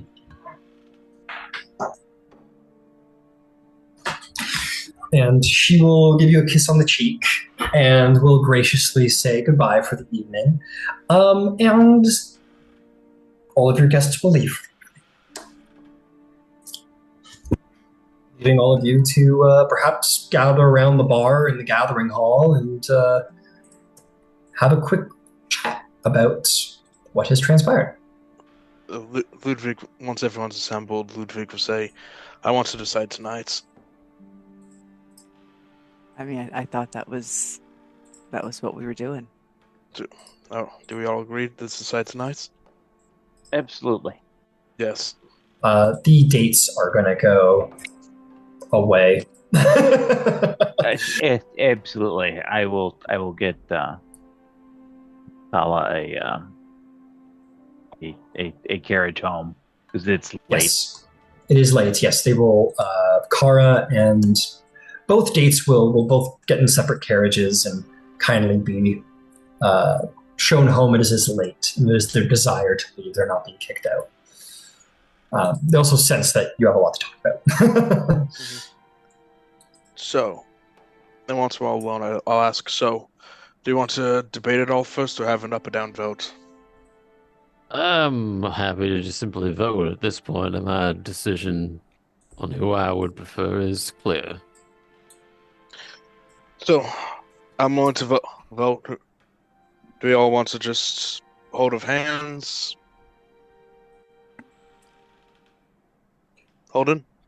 Rowan, your thoughts? Silent spells on. Yep. Rowan is going to look at Lois and say, there aren't any wrong answers here. No matter which way it goes, I couldn't be happier.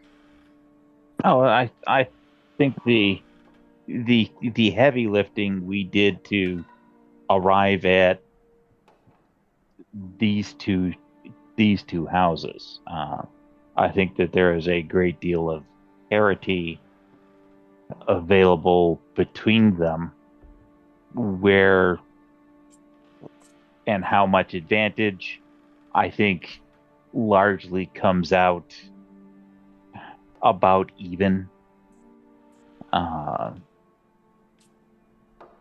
My own personal preference, I am House de Sivis, so I almost feel like to be fair, I need to recuse myself from the vote? If you recuse yourself, the vote has the potential to tie. So We'll need a tiebreaker. We need your vote. If you are all right with that, then my own personal vote is for. Wait, do we want to do it publicly or anonymously?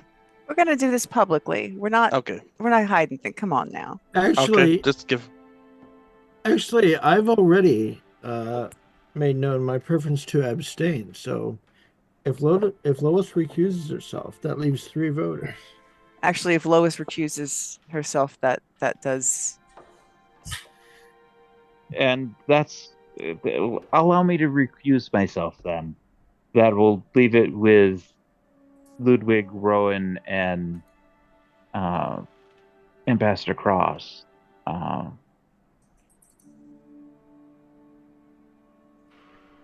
My own personal predilection should be reasonably obvious. If anybody is is not sure, I will happily tell you, but it should be reasonably obvious.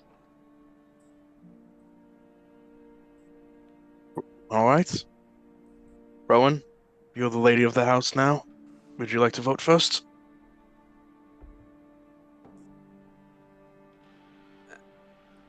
We can't go wrong either way. My vote is for Phiarlan. And specifically, to be clear, what made my mind up was I don't understand the magic as well. There's a lot of arcane stuff going on. And that is one thing that the elves with their long lifespan and their long histories know is magic. So, respectfully, that is the vote that I put in. Mr. Cross? I vote for Phiarlan. Fair one. Reasons? You don't have to give any, but No. I felt like I should, since I think everybody understands that I knew Inara before yesterday. And, well, if it means anything to anybody else, I will also vote for Phiarlan. Sivis has its clear advantages, but combined with Rowan's points about their Phiarlan's expertise in magic, I also believe this matter of the Golden Dragon and diplomacy in general will require a bit of a somewhat subtler hand, and I think Phiarlan provides that the best. So Phiarlan. Lois, how can we handle this to give the most respect and honor? The Viceroy came to see us. We still want to work with Sivis in whatever way we can. Has been Well, forced to block dozens of calls. I think the easiest way is to be forthright, and we put it out there that it is going to take some time for us to establish some bona fides in areas of diplomacy. And until we have that opportunity,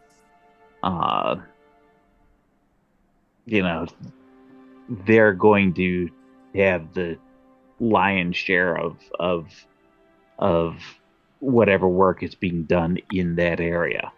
Once we have an opportunity to get our feet wet, that at that point we can negotiate, how we want to divvy up that overlap and competition, be it geographically, be it a function of class or caste. That's something that can be negotiated. I think the best way not to offend anyone is to put it out there very, very forthrightly, and let them know that, with all due consideration, it was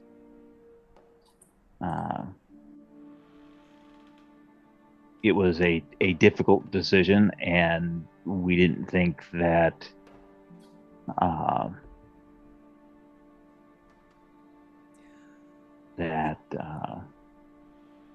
there was a wrong choice, that there was perhaps a slightly better choice in House Phiarlan, if only in the areas of getting ourselves known to the community at large, both above and below the noble line, if you'll pardon the turn of phrase. This is the The thing that we windows do. smash in this moment, and metal is on top of you before you can say anything, as the Deneth bodyguards jump on top of you all, and these unknown warriors dive through the shattered glass. Blade smashes against blade, and that's where we're going to end the session, as we will have a combat next week. Yay! Yes! Yes! Am I in my armor tonight, Ryan? If you would have trust in it, yes. I feel like somewhat appropriate. A little bit, I guess. I think for a Karnathi warrior, I think that would, as a formal attire, that wouldn't be out of the question. Finally, yes. Let's rip these fuckers apart. Oh yeah, it's going down. Needed to finally have a fucking combat, and I finally had an excuse to give you guys a combat. Finally. Cool, you did it. Phiarlan's the choice, and we will. And you guys, hey, I know you're being like attacked and all, but we made a decision. You made a decision, and in the middle of the week, you guys can chat Facebooky about how you want to go about announcing that, if you want to do that publicly or privately or anything at all. Well, one thing that Rowan was going to say was suggest that Lois write the letter to Sivis, and she would write the letter to Phiarlan. I can stop speaking like I'm from New Orleans now. By the way, that's the Yat dialect. That's actually my hometown. That's what if I get like tired, that's what I fall into. Anyway, you have so many dialects. Yeah, but you're a Swiss Army knife of dialects. That's the one I grew up with. Mm-hmm. Yeah. But yeah, so if you want to do that, and Rowan can write the one to Phiarlan, and we can just kind of get together and all sign off, and yeah. If we That's survive, a good idea. Rowan can design the seal of House Leora. We will, unusually, because things are very dramatic right now, start our next session with the combat and with the aftermath of that. And then when the night comes to an end, then we will go to our whole reputation mechanics phase after that. Can we roll initiative now, or wait for next week? We'll roll